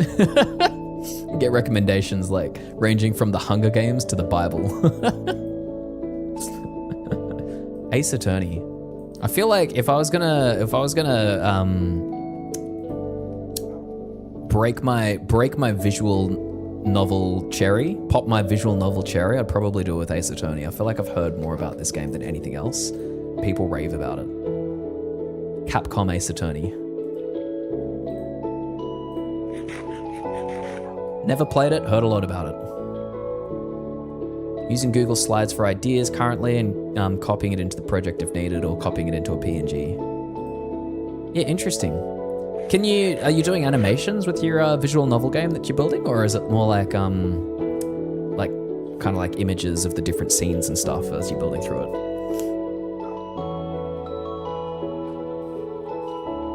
Look at our little doggy. I ate melons to reach food 15. Ooh. Reach food 20. Food 20 so you can heal up. Then once you're back to full health, can you go and mine more diamonds?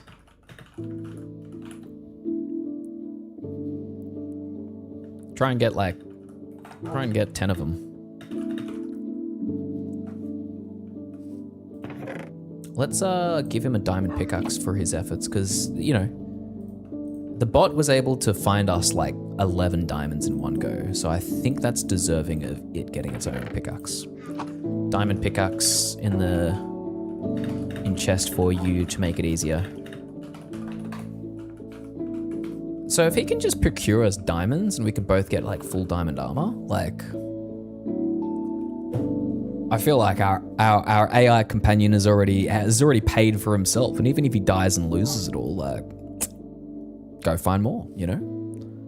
I'm pretty happy with that. Pretty happy with his abilities so far. Ooh. Damn, that's sick. In Unity too. This is the game that you're making, Dead Hearts Club. Very spooky already. I like the the bloody hand. All the art is finished for the main menu. Yeah, sick, dude. Making it in Unity. I hear a lot of people talk about Godot. That seems like it's making the rounds in the game dev community. Got any thoughts on what are your tools of choice?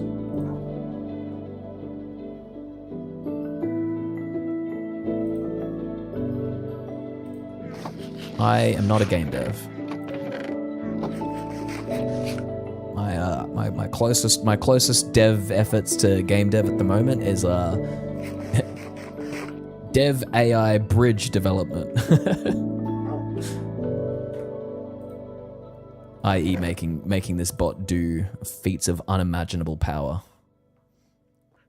Godot's not the best to learn, not the best currently, but it is good, and it's easier to learn their programming language than C#. Oh, because GD script, their scripting language is supposed to be like, is that the call for Godot? Is that it's easier to get into if you're more a beginner at game dev? Your loud jet engine fan is good to drown out neighbors barking.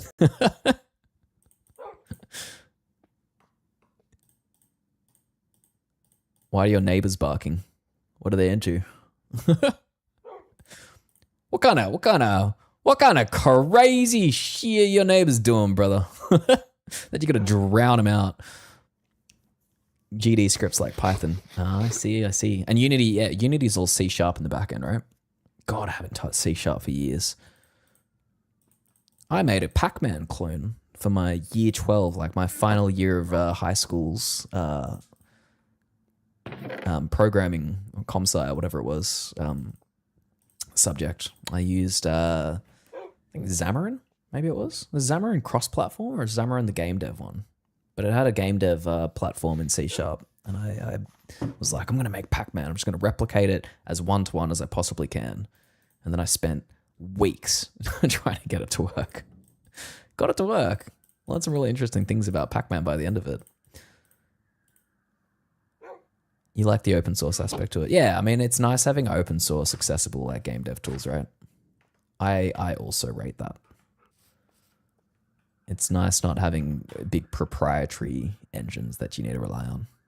But also, like, games are complicated to begin with. A game development studio also would have a whole bunch of complexity getting it right. So maybe you need some corporate sponsorship and support to make a good tool. I don't know. What I do know is that I have diamonds. Huzzah! We also have wooden tools that we don't need, apart from the hoe. We'll keep that maybe. Put our glass away. Keep our crafting table. Oh, actually, can you do Unreal development in Unity, or is Unreal its own engine? I haven't thought about this. Unreal versus Unity. Does it have like a dev tool like that you can build in Unreal? Because Unreal's got some Unreal is what I think of when I think high end like graphics, you know? Unreal is stronger for high end 3D. Gotcha. Easier, steeper for Unreal Engine 5.8 with C++ blueprints. Unreal's awesome for 2D, stylized indie/3D. You can do photorealistic 3D in it. You can do open worlds, but Unreal's better for these two things. I see. Blueprints are visual programming. I see. Visual scripting blueprints, full engine source, editor heaviness, heavy, AAA ecosystem, excellent. Unity feels more like a programming framework. Interesting.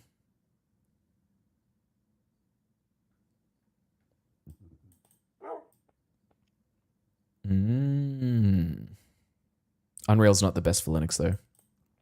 Oh yeah, because they open source C#, so Unity would do like full cross-platform Linux games dev and stuff as well now, right? Interesting.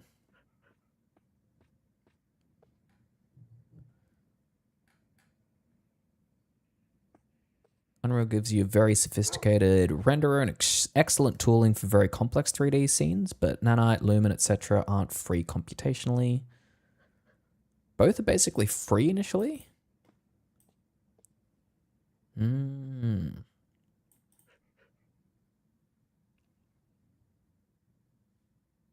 Unreal takes your gross revenue if you make more than $1 million. So it's free for people to get into, but like if you actually start making money, they'll charge you. Interesting.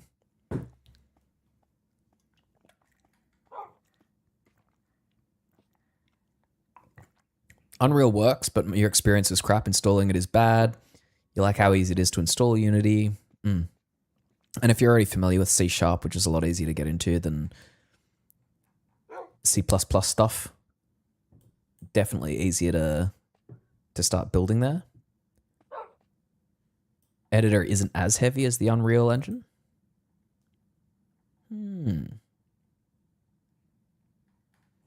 Interesting. A whole world of complexity. I was reading up this morning. Oh man, I wanted to spend some more time reading up on this too. On Zed's GPUI design. So Zed's an editor, and they built it so that they could have something that was super bare metal rendered on MacBook. And so they basically rebuilt VS Code, but like they render the entire interface directly on GPU as if it was like a 2D game. This one, leveraging Rust and GPUI. So then they can like do things like this because the entire interface is like rendered on the GPU. They can like split it apart and render it in 3D and like pivot it into all this other crazy stuff. You don't even need to touch C++ on Unreal. Oh, you don't?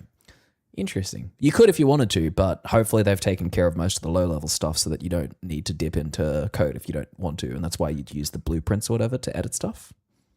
Interesting.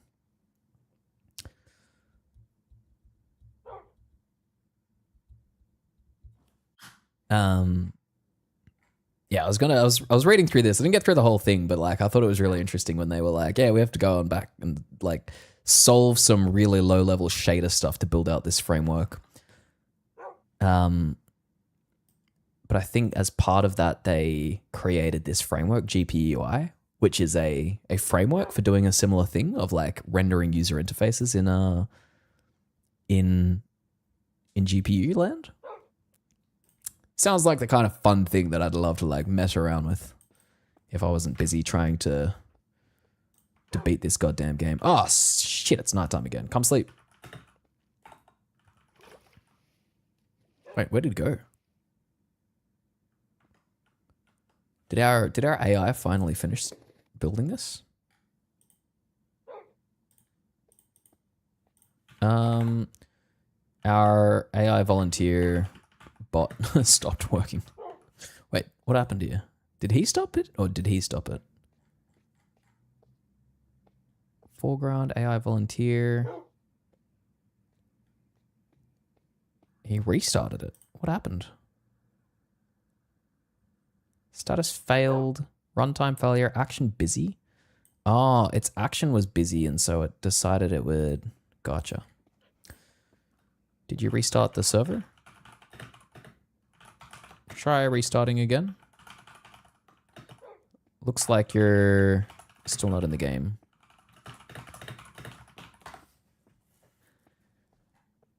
Interesting. Most Unreal games, you just use blueprints. You don't even need to touch C++.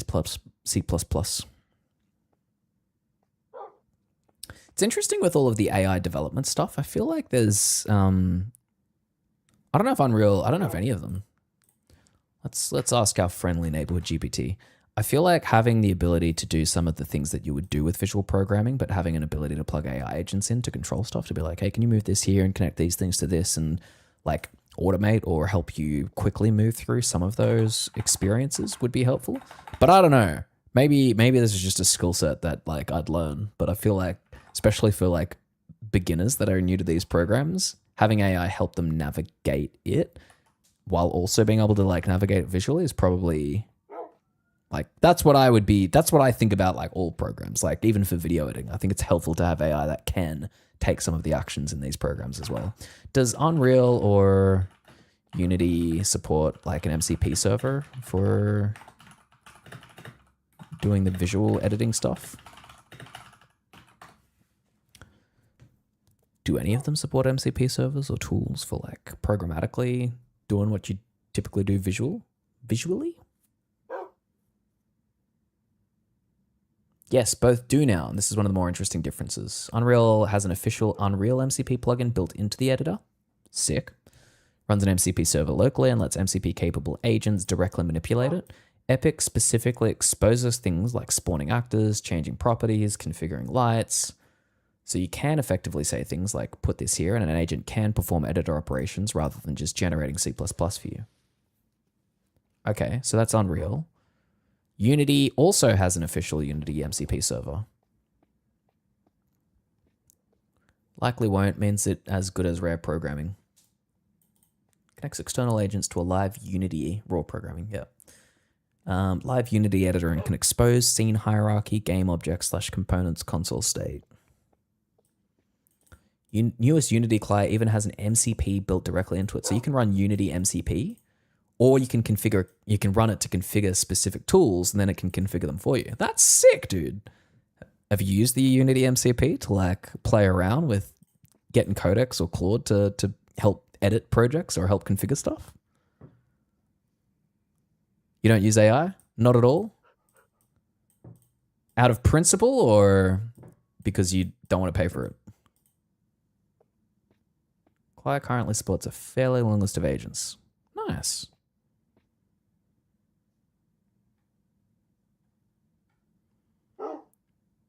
Think Codex, Claude, MCP, Unity, you can change these things. Unreal, you can change these things. Visual editor. Crucial thing is that MCP isn't restricted to editing source code. It can do things on the actual scene, like adding lamps along the pavement, warm the lighting, move the camera down to human eye level, add some fog.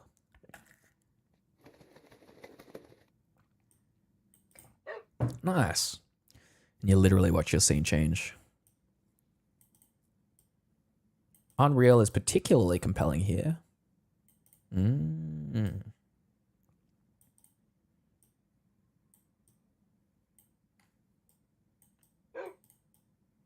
Epic added Unreal MCP to UEFN 4 days ago. Ooh. Can create scene graph entities. You heard a story when people start using AI for programming, it can affect your own programming skills. I mean, I can attest to this. It definitely changes how you interact with programming significantly. You're comfortable with different code than you would be if you're programming yourself because you don't have to write it. So the economics of what you would settle for or what you push for change, right? There's also like a trap where the stuff that AI generates by default, if you don't look at the code, which is a trap, and it's an attractive trap to fall into because you're like, well, it works. I can see it working. So I don't even want to look at the code. Then like you settle for code that you would not settle for if you were actually writing the code at all. Like it's so far away from code that you would be happy with. And then because you spend time like looking at and writing the code, you're just further removed from what's actually happening, which is always dangerous because anything could be happening and it could be really poor. And you're just like, sure, I'll use this. That's not to say that's the way you need to interact with it, right? So being a skeptic of AI and the way that you interact with it, when I code with it, like this AI bot, right? So we've got this AI bot here, AI volunteer. You stole my fucking bed, apparently. Put the bed back and let's sleep. Bro. So this AI volunteer, this guy here, runs on an MCP server, right? An MCP server that I've been building, and I built without looking at the code, went back and read the code, and I was like, I'm not happy with this, right? I needed to learn some of the code as well, right? Like I haven't written TypeScript properly and like myself for quite a while. Oh my God, piece of shit. All right, piece of shit. There you go. I haven't written TypeScript like properly, or I don't think I've ever properly written TypeScript. Like when I was doing coding with like web tech, I'd use JavaScript. So TypeScript as a language is quite like new to me and the ways of like thinking through it. And so I've been learning the language as I've been building it. But when I wanted to build this properly and wanted to own the code behind it, I built it really slowly. Like I wasn't just telling AI to build features, Put the bed back in the chest. Back in the chest. I wouldn't tell the AI just to build like features and like see it working. I'd look at all of the code it was generating and be like, I don't understand this, or I don't understand why this needs to be so complex. Please break it down for me. And I'd spend way longer with the code it was generating and do way more iterations to get it to a point where I felt comfortable reading through it to know that I understood it. And it's the same thing that I was doing before. I'd ask AI to help write the code to get to a point of completion. But the way that I was interacting with it and what I expected from it was very different the second time that I did this compared to the first time. Oh, ads starting soon, by the way. I'll see you when you're back from ads, unless you're subbed, in which case I can keep talking. Okay, let's sleep. Oh wait, it's daytime already. Okay, never mind then. Go get more diamonds. Go mine more diamonds for us. You're doing great. Look at this bot go. You got a good ad blocker. Good. So I think you can still learn and do productive stuff with AI and not sacrifice the art, but you have to ask the right questions and be willing to take more time than you need to and not be sucked into the trap of like just saying, yes, sir, no, sir, keep on building whatever you want, sir, and I won't even look.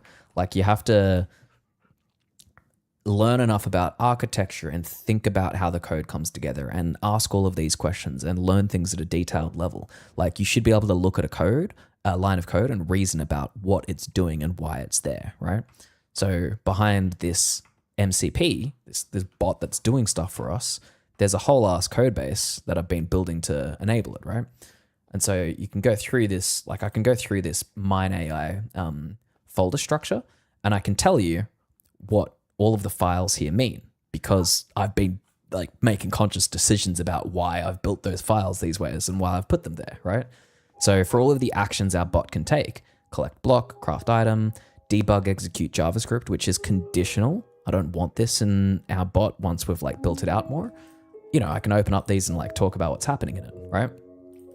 Each one of our actions has contracts that say what it is, what are the outcomes that you can get from this action, what are the schemas for the inputs, which are like Zod schemas. And you can kind of like, you know, say it's a string, it's trimmed, it's minimum one character, and it's transformed in this particular way to remove particular prefixes. But like, I know what this code is doing. And if I didn't, you'd stop and ask the question. It takes way longer to build stuff with AI if you're doing that, but then you actually know what's going on. If you're going to build something properly, you need to understand it at a detailed level, right? The trap with AI is that it's very, very easy to not do that. And that's where you need to actively fight against it if you actually want to build like a skill set with something.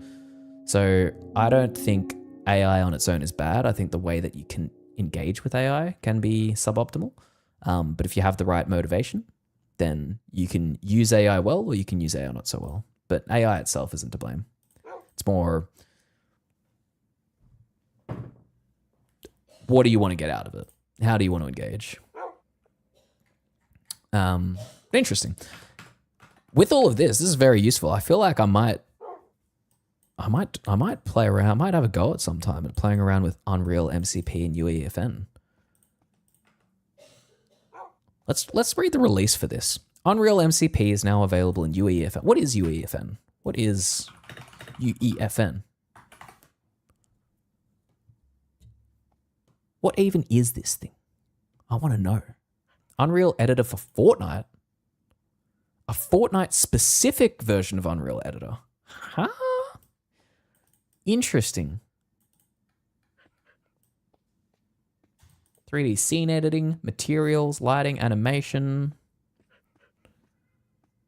Viagra NFX, Niagara, like Niagara Falls, I guess. Sequencer, imported assets. You generally use Verse, Epic's programming language for Fortnite, rather than normal Unreal C++. Interesting. So someone could make a little RPG, a racing game, a survival game, or a weird multiplayer experiment in UEFN and publish it as a Fortnite island, and then you can run whatever kind of game you want there. Interesting. Great if you're happy for the game to live inside Fortnite. Unreal Engine proper. Better if you want to make your own standalone game / application.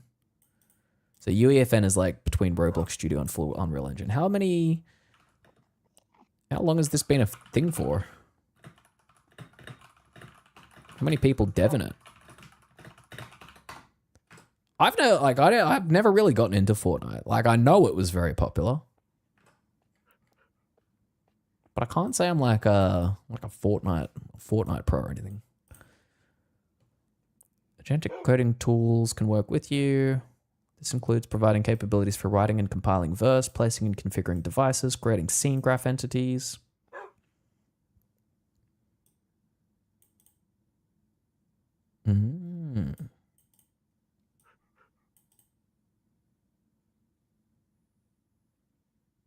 Gotcha. It's like Creative 2.0. You can program and stuff. Yeah, you can build like completely custom maps. Let's watch a video. Verse creation. Use the MCP, create a new verse script to spawn a cube every X seconds, where X is a user-defined parameter. Okay.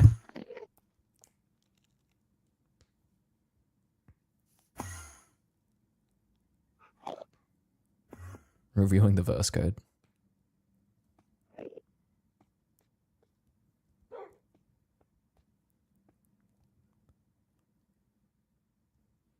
Okay, so you've got a cube spawner device that has a parameter. I don't see any cube spawning. They were created, but where's the cubes? I don't see any cube spawning. That was the shittest video demonstration I've seen. It says to do something. It shows like a console for it. It shows a parameter and it doesn't show the like actual thing happening. What's the point? You know what would be funny? It'd be funny to use Unreal's Fortnite editor to build a 3D. Yeah, at least show what you did in the video. Like, well, there's nothing. They showed the parameter input, but not the cube spawning. They've asked for a feature and they don't even show the feature. What's the point? All right.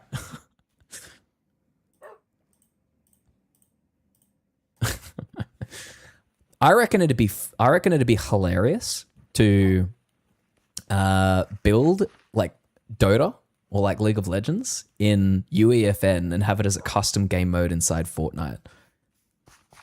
Because the whole like Dota and League of Legends were just a custom game mode in World of Warcraft, right? And then both Valve and Riot Games went off and created like their custom modes. It'd be good to bring like a full like 3D perspective version of that and then just rebuild it and get it popular inside Fortnite. It's just, you know, it's true to source, right? Like it's true to the history of the game to cut into Riot Games like portfolio. Just with a custom game mode in another Epic Games like game. We should do it. We should do it. If I was, if I didn't have to work ever again, this is the kind of shit I'd do and see how far we could push it. Just for the memes. Just for the memes. And we'd do like a daily update. Day one of building League of Legends in Fortnite. Claude launches a play session to test the code. Wait, Claude can play the game? I want to see this. Claude, code a verse UI on the device in the level right now that does choose A or B content.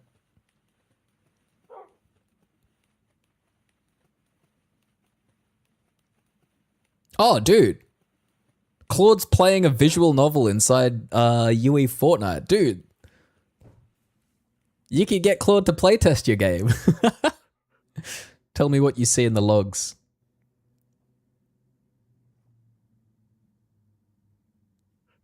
Hell nah. Absolutely not.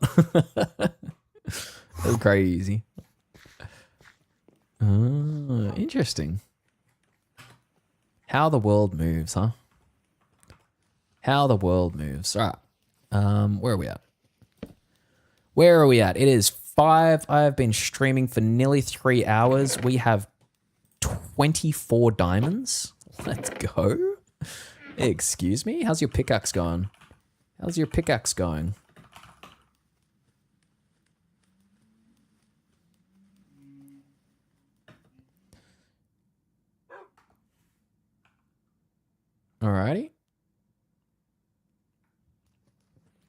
We'll let him come back to us on the pickaxe. The pickaxe working. We're going to create our diamond shovel. Put this one back here. I'm also going to create a diamond sword. Put that one here. There we go. Get rid of our iron sword and all of these things. And then let's do... Do you want to collect some sugarcane and bring it back?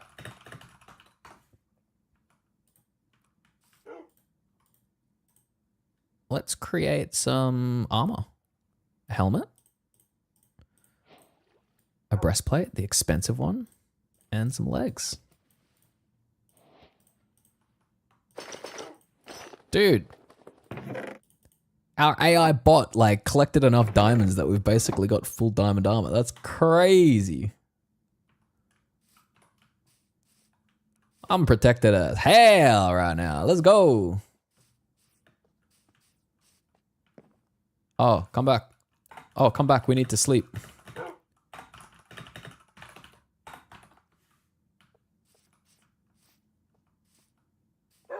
Dude, that's crazy. I would not have found anywhere near this many diamonds in this play session if I didn't have my AI bot helping me go and find stuff. That's crazy. It doesn't read the world to find diamonds, or does it just dig normally? It reads the world because it...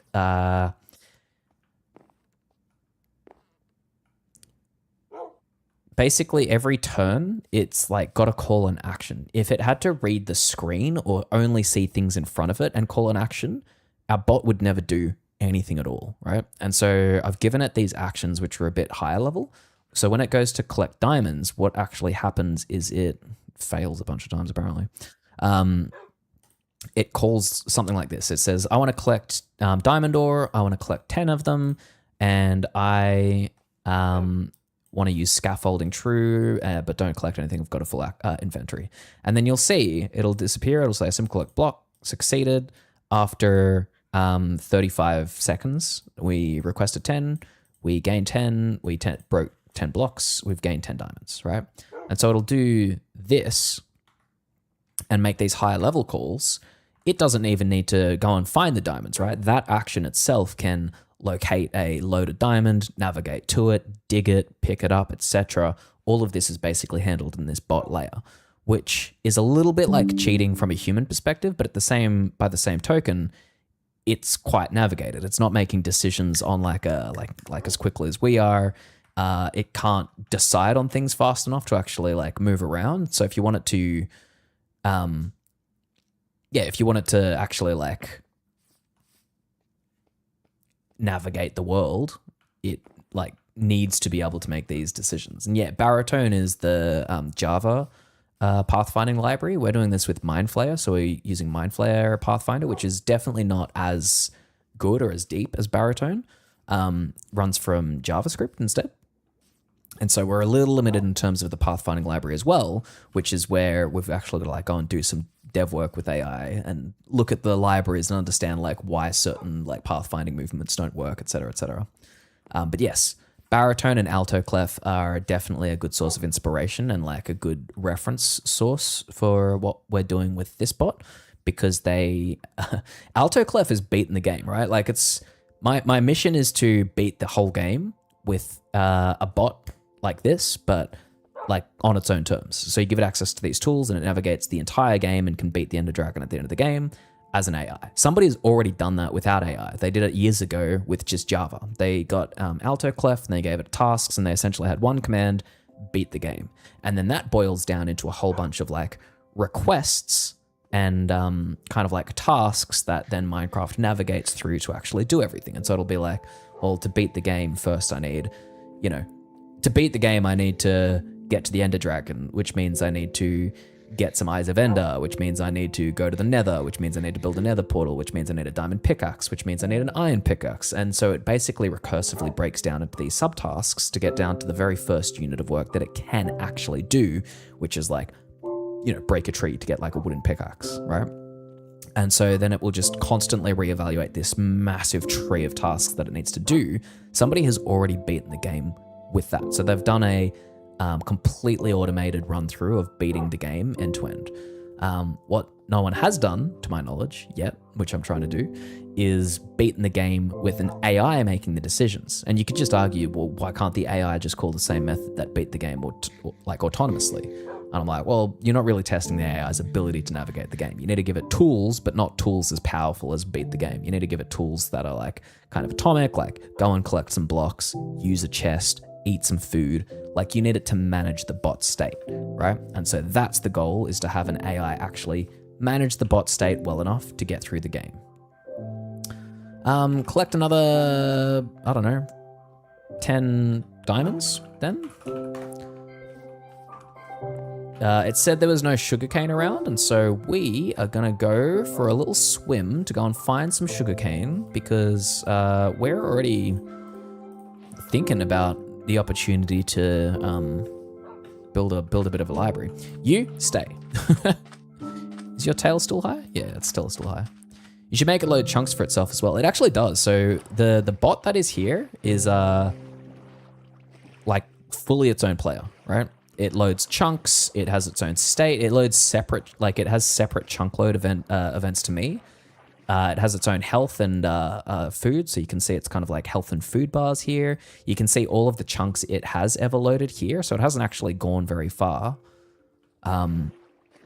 It's gone down, but as it walks along, it loads chunks and then kind of remembers the chunks that it's seen and what's there. And so if I did want it to go and find sugarcane, I could say, just go and explore like north or south or whatever until you find sugarcane. And then it would. So our bot is pretty capable in some ways, and in other ways it's very dumb. Like it can't handle combat. It will just die immediately the second it finds a monster, because we haven't implemented combat yet. That is something that I want to sit down and look at properly and actually think about how it's going to handle combat. I've seen PvP code, Mind Flayer code, where people have like gotten the like a Mind Flayer bot to basically punch on with you. And it just like runs at you, jumps, hits, runs back, jumps at you, runs, hits. But I want to have something a bit smarter that can handle like multiple monsters. Like what if there's a skeleton over there and then a creeper and then a zombie? I made a version of that, but I wasn't close to the code, but I want to take it a bit slower and get close to how combat can be done in Mind Flayer. Do a bit of research, look at how other bots do it, read through it all, and then like settle on a design that I'm happy with before I put combat in. But we don't need combat for it to go and find diamonds. It can just dig down, get diamonds, dig up. Happy days. Yeah. But the fun of it is, right, like I get to read a lot about like the other projects, the other cool work that people have done, the challenges. I get to go and find like bugs in public libraries. I've raised a couple of pull requests against the source repositories for Mind Flayer. When I'm happy that it's like a genuine fix and like it's something that's correct. I've had one of my pull requests merged, which is, always good. And you get to kind of appreciate all of the work that people have put in, right? Like I'm building something on top of Mind Flayer, but I wouldn't have been able to do a lot of the stuff that I've done unless somebody had built, this pretty fantastic library that the community uses. And kind of like, have a look at how they've actually done stuff, where they've, gone down to understanding the message format that the Minecraft server uses. And you kind of get to appreciate all of this like good work that people have done over many years, and then build on top of it, right? And then contribute to it. So it's kind of fun going through this process, and there's contributions from AI, but it's definitely not just all AI. There's definitely a whole bunch of like looking, reading, considering, arguing with AI, etc., etc. See you, Zeke. Thanks for dropping in. Come back anytime, friend. Come back anytime. And we are gonna, I think, wrap up our stream for today shortly. We made some progress. We did some We found some turtles. I don't know what I can really do with the turtles. Do turtles have any utility in Minecraft? I'm not sure. Let's ask our friend.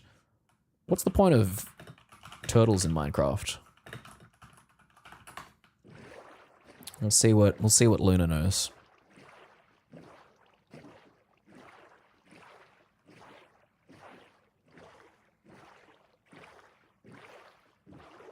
Look at all that coal up there, man. Mountains are awesome. There's iron at the top of it too.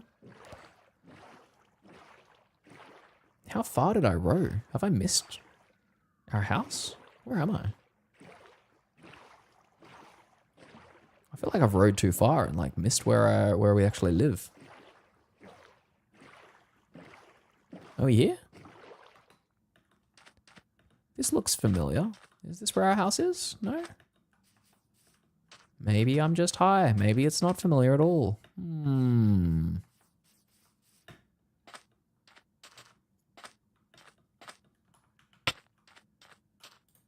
Alright, we'll keep rowing for a little bit and see if I get any closer to 0. I should be reasonably close to 0, 0, 0. Well, this is still going towards 0, so hopefully we're just about here. I think this is where our house is. Yeah, I was close. I was close. Cool. This is where we live. Okay.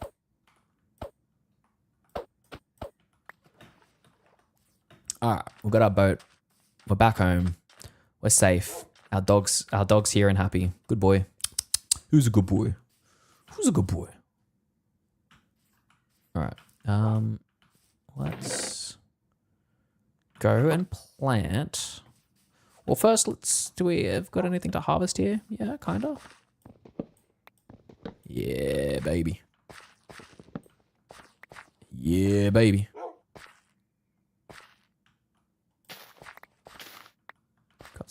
Got some wheat here. That's the yellow one. That's not ready to harvest.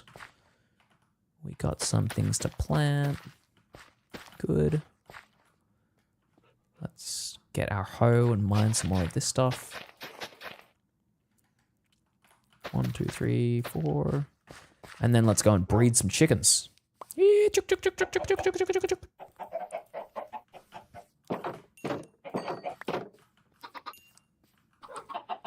See if we can get some more chickens from little eggs. See, there's one.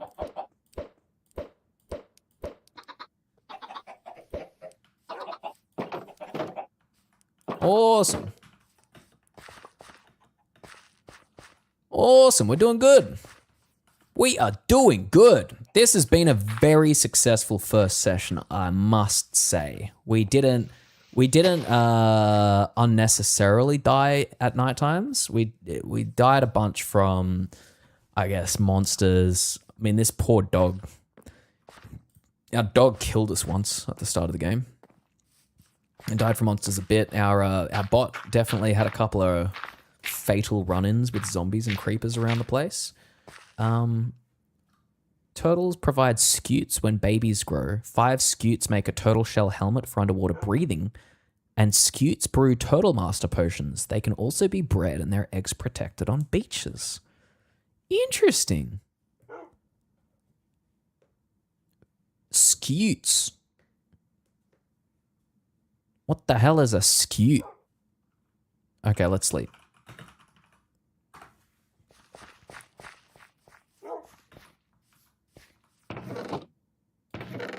He found 1 diamond. Interesting. Or maybe he found more and he's just trying to put them back. Dude, having our diamond hunter here is very helpful. Very helpful, I must say. Having an AI volunteer to collect diamonds for us. Very helpful. Let's sleep the night away.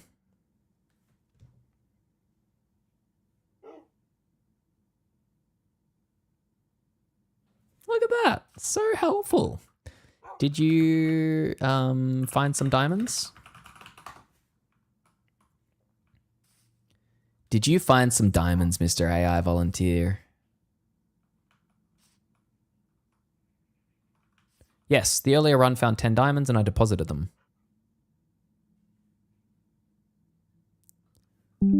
Check if they're in your inventory. What's going on with this? Action busy. Simple Navigator has been running for a while.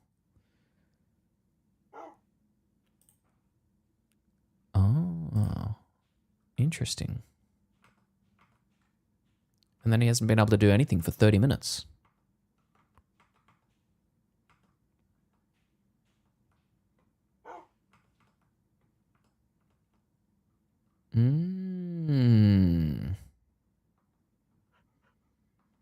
That's a concern. But then he just ran, hold on. He just ran sleep action then. How do you do that?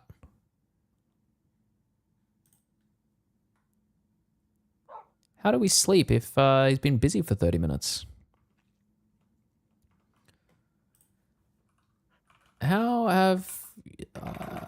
our observer doesn't show any recent actions because host is busy, but you definitely just slept. What's going on? What's going on, Luna? Why? You apparently haven't been able to do any actions for 34 minutes, but you definitely just did actions. What were you running? Let me check. MCP call. Yeah.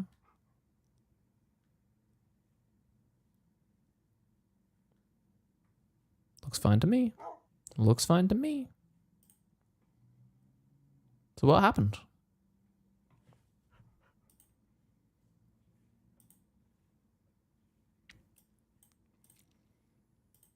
What happened?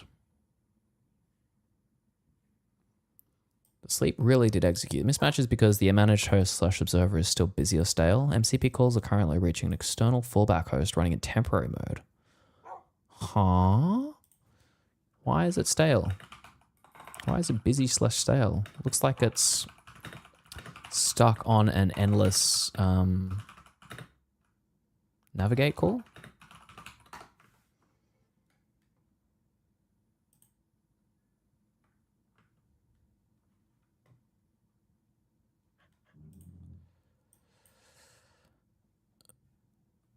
Simple navigate, no local deadline, MCP caller as the only terminating condition. The exact historical reset events were not lagged. No code was changed. We have another navigate that seems like it's timed out forever in current process. Check it out. All right, so what's going on? We have navigate.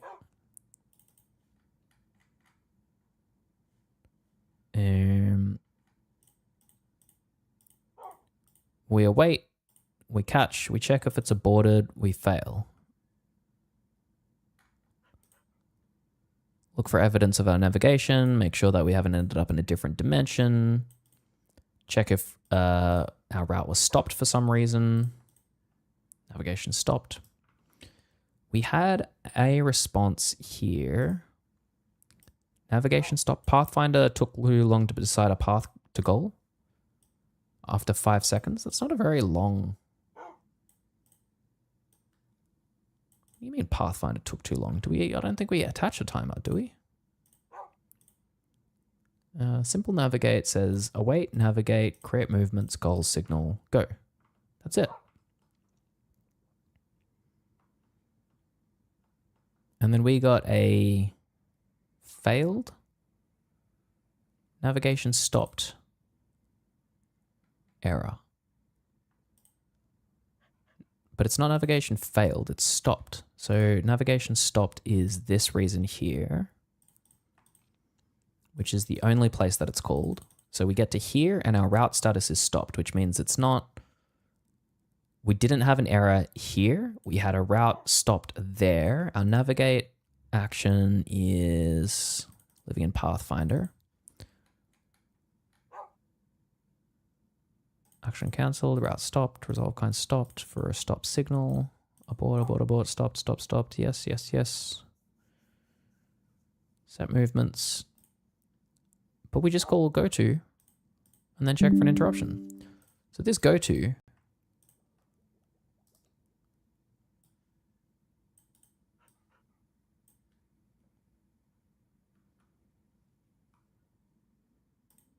options stop signal aborted. I didn't think we had a timeout on this thing.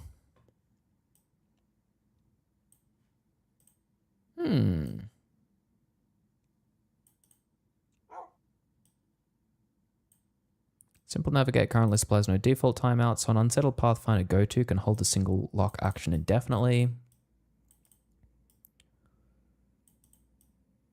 Gotcha. Okay. Okay, let's take this server offline. We clearly need to do some debugging of the navigate action and why this timeout is bricking our MCP host. Write an investigation report. So, report of our observed behavior. Observed behavior.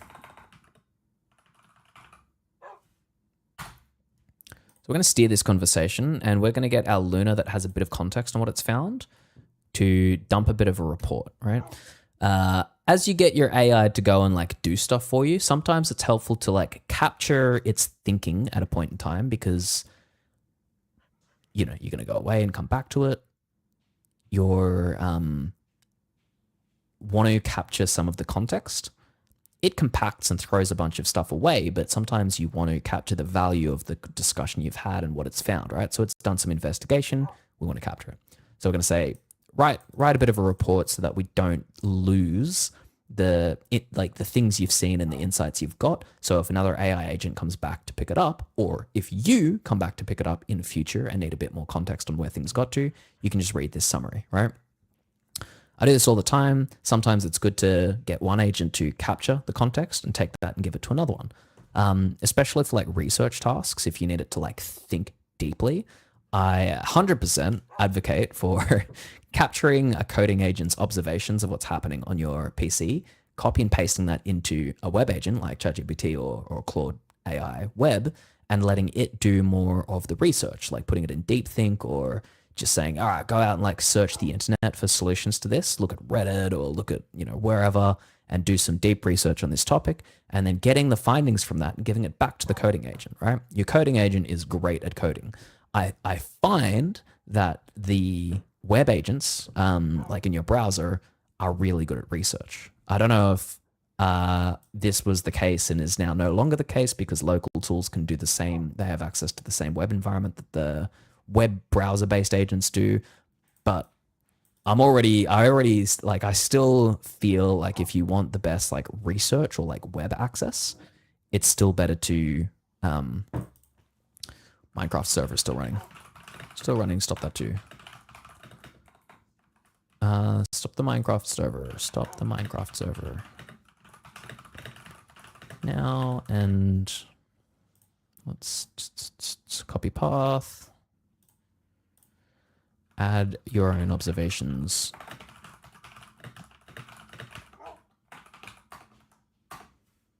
Cool.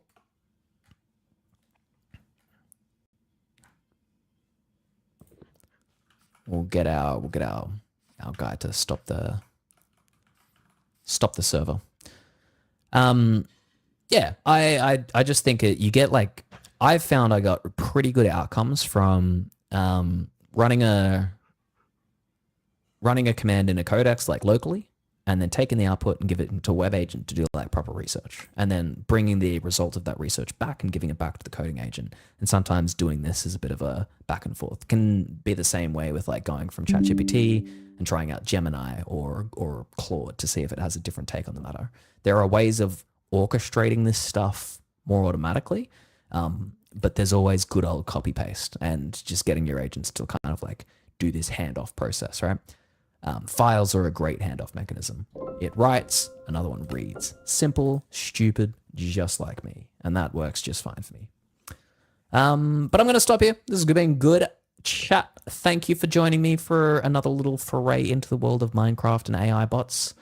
I think we're pretty...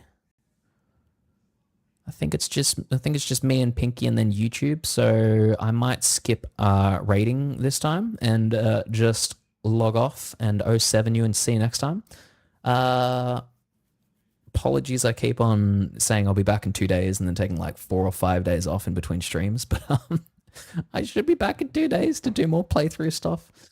These streams are going to be a bit chiller because I'm just going to do like Minecraft playthroughs and test out different capabilities of our bot and see how we go. We got diamonds today. We got nearly a full suit of diamonds today. So next stream, hopefully we go and get enchantments, and then after we've enchanted ourselves up, we'll see if we can go and explore the Nether. I don't know if our bot's ready for that, to be honest, yet. But we'll find out. We'll see. But for now, I'm gonna love you and leave you. Stay safe, stay happy, take care of each other, and I'll see you next time. Enjoy your Monday days or nights.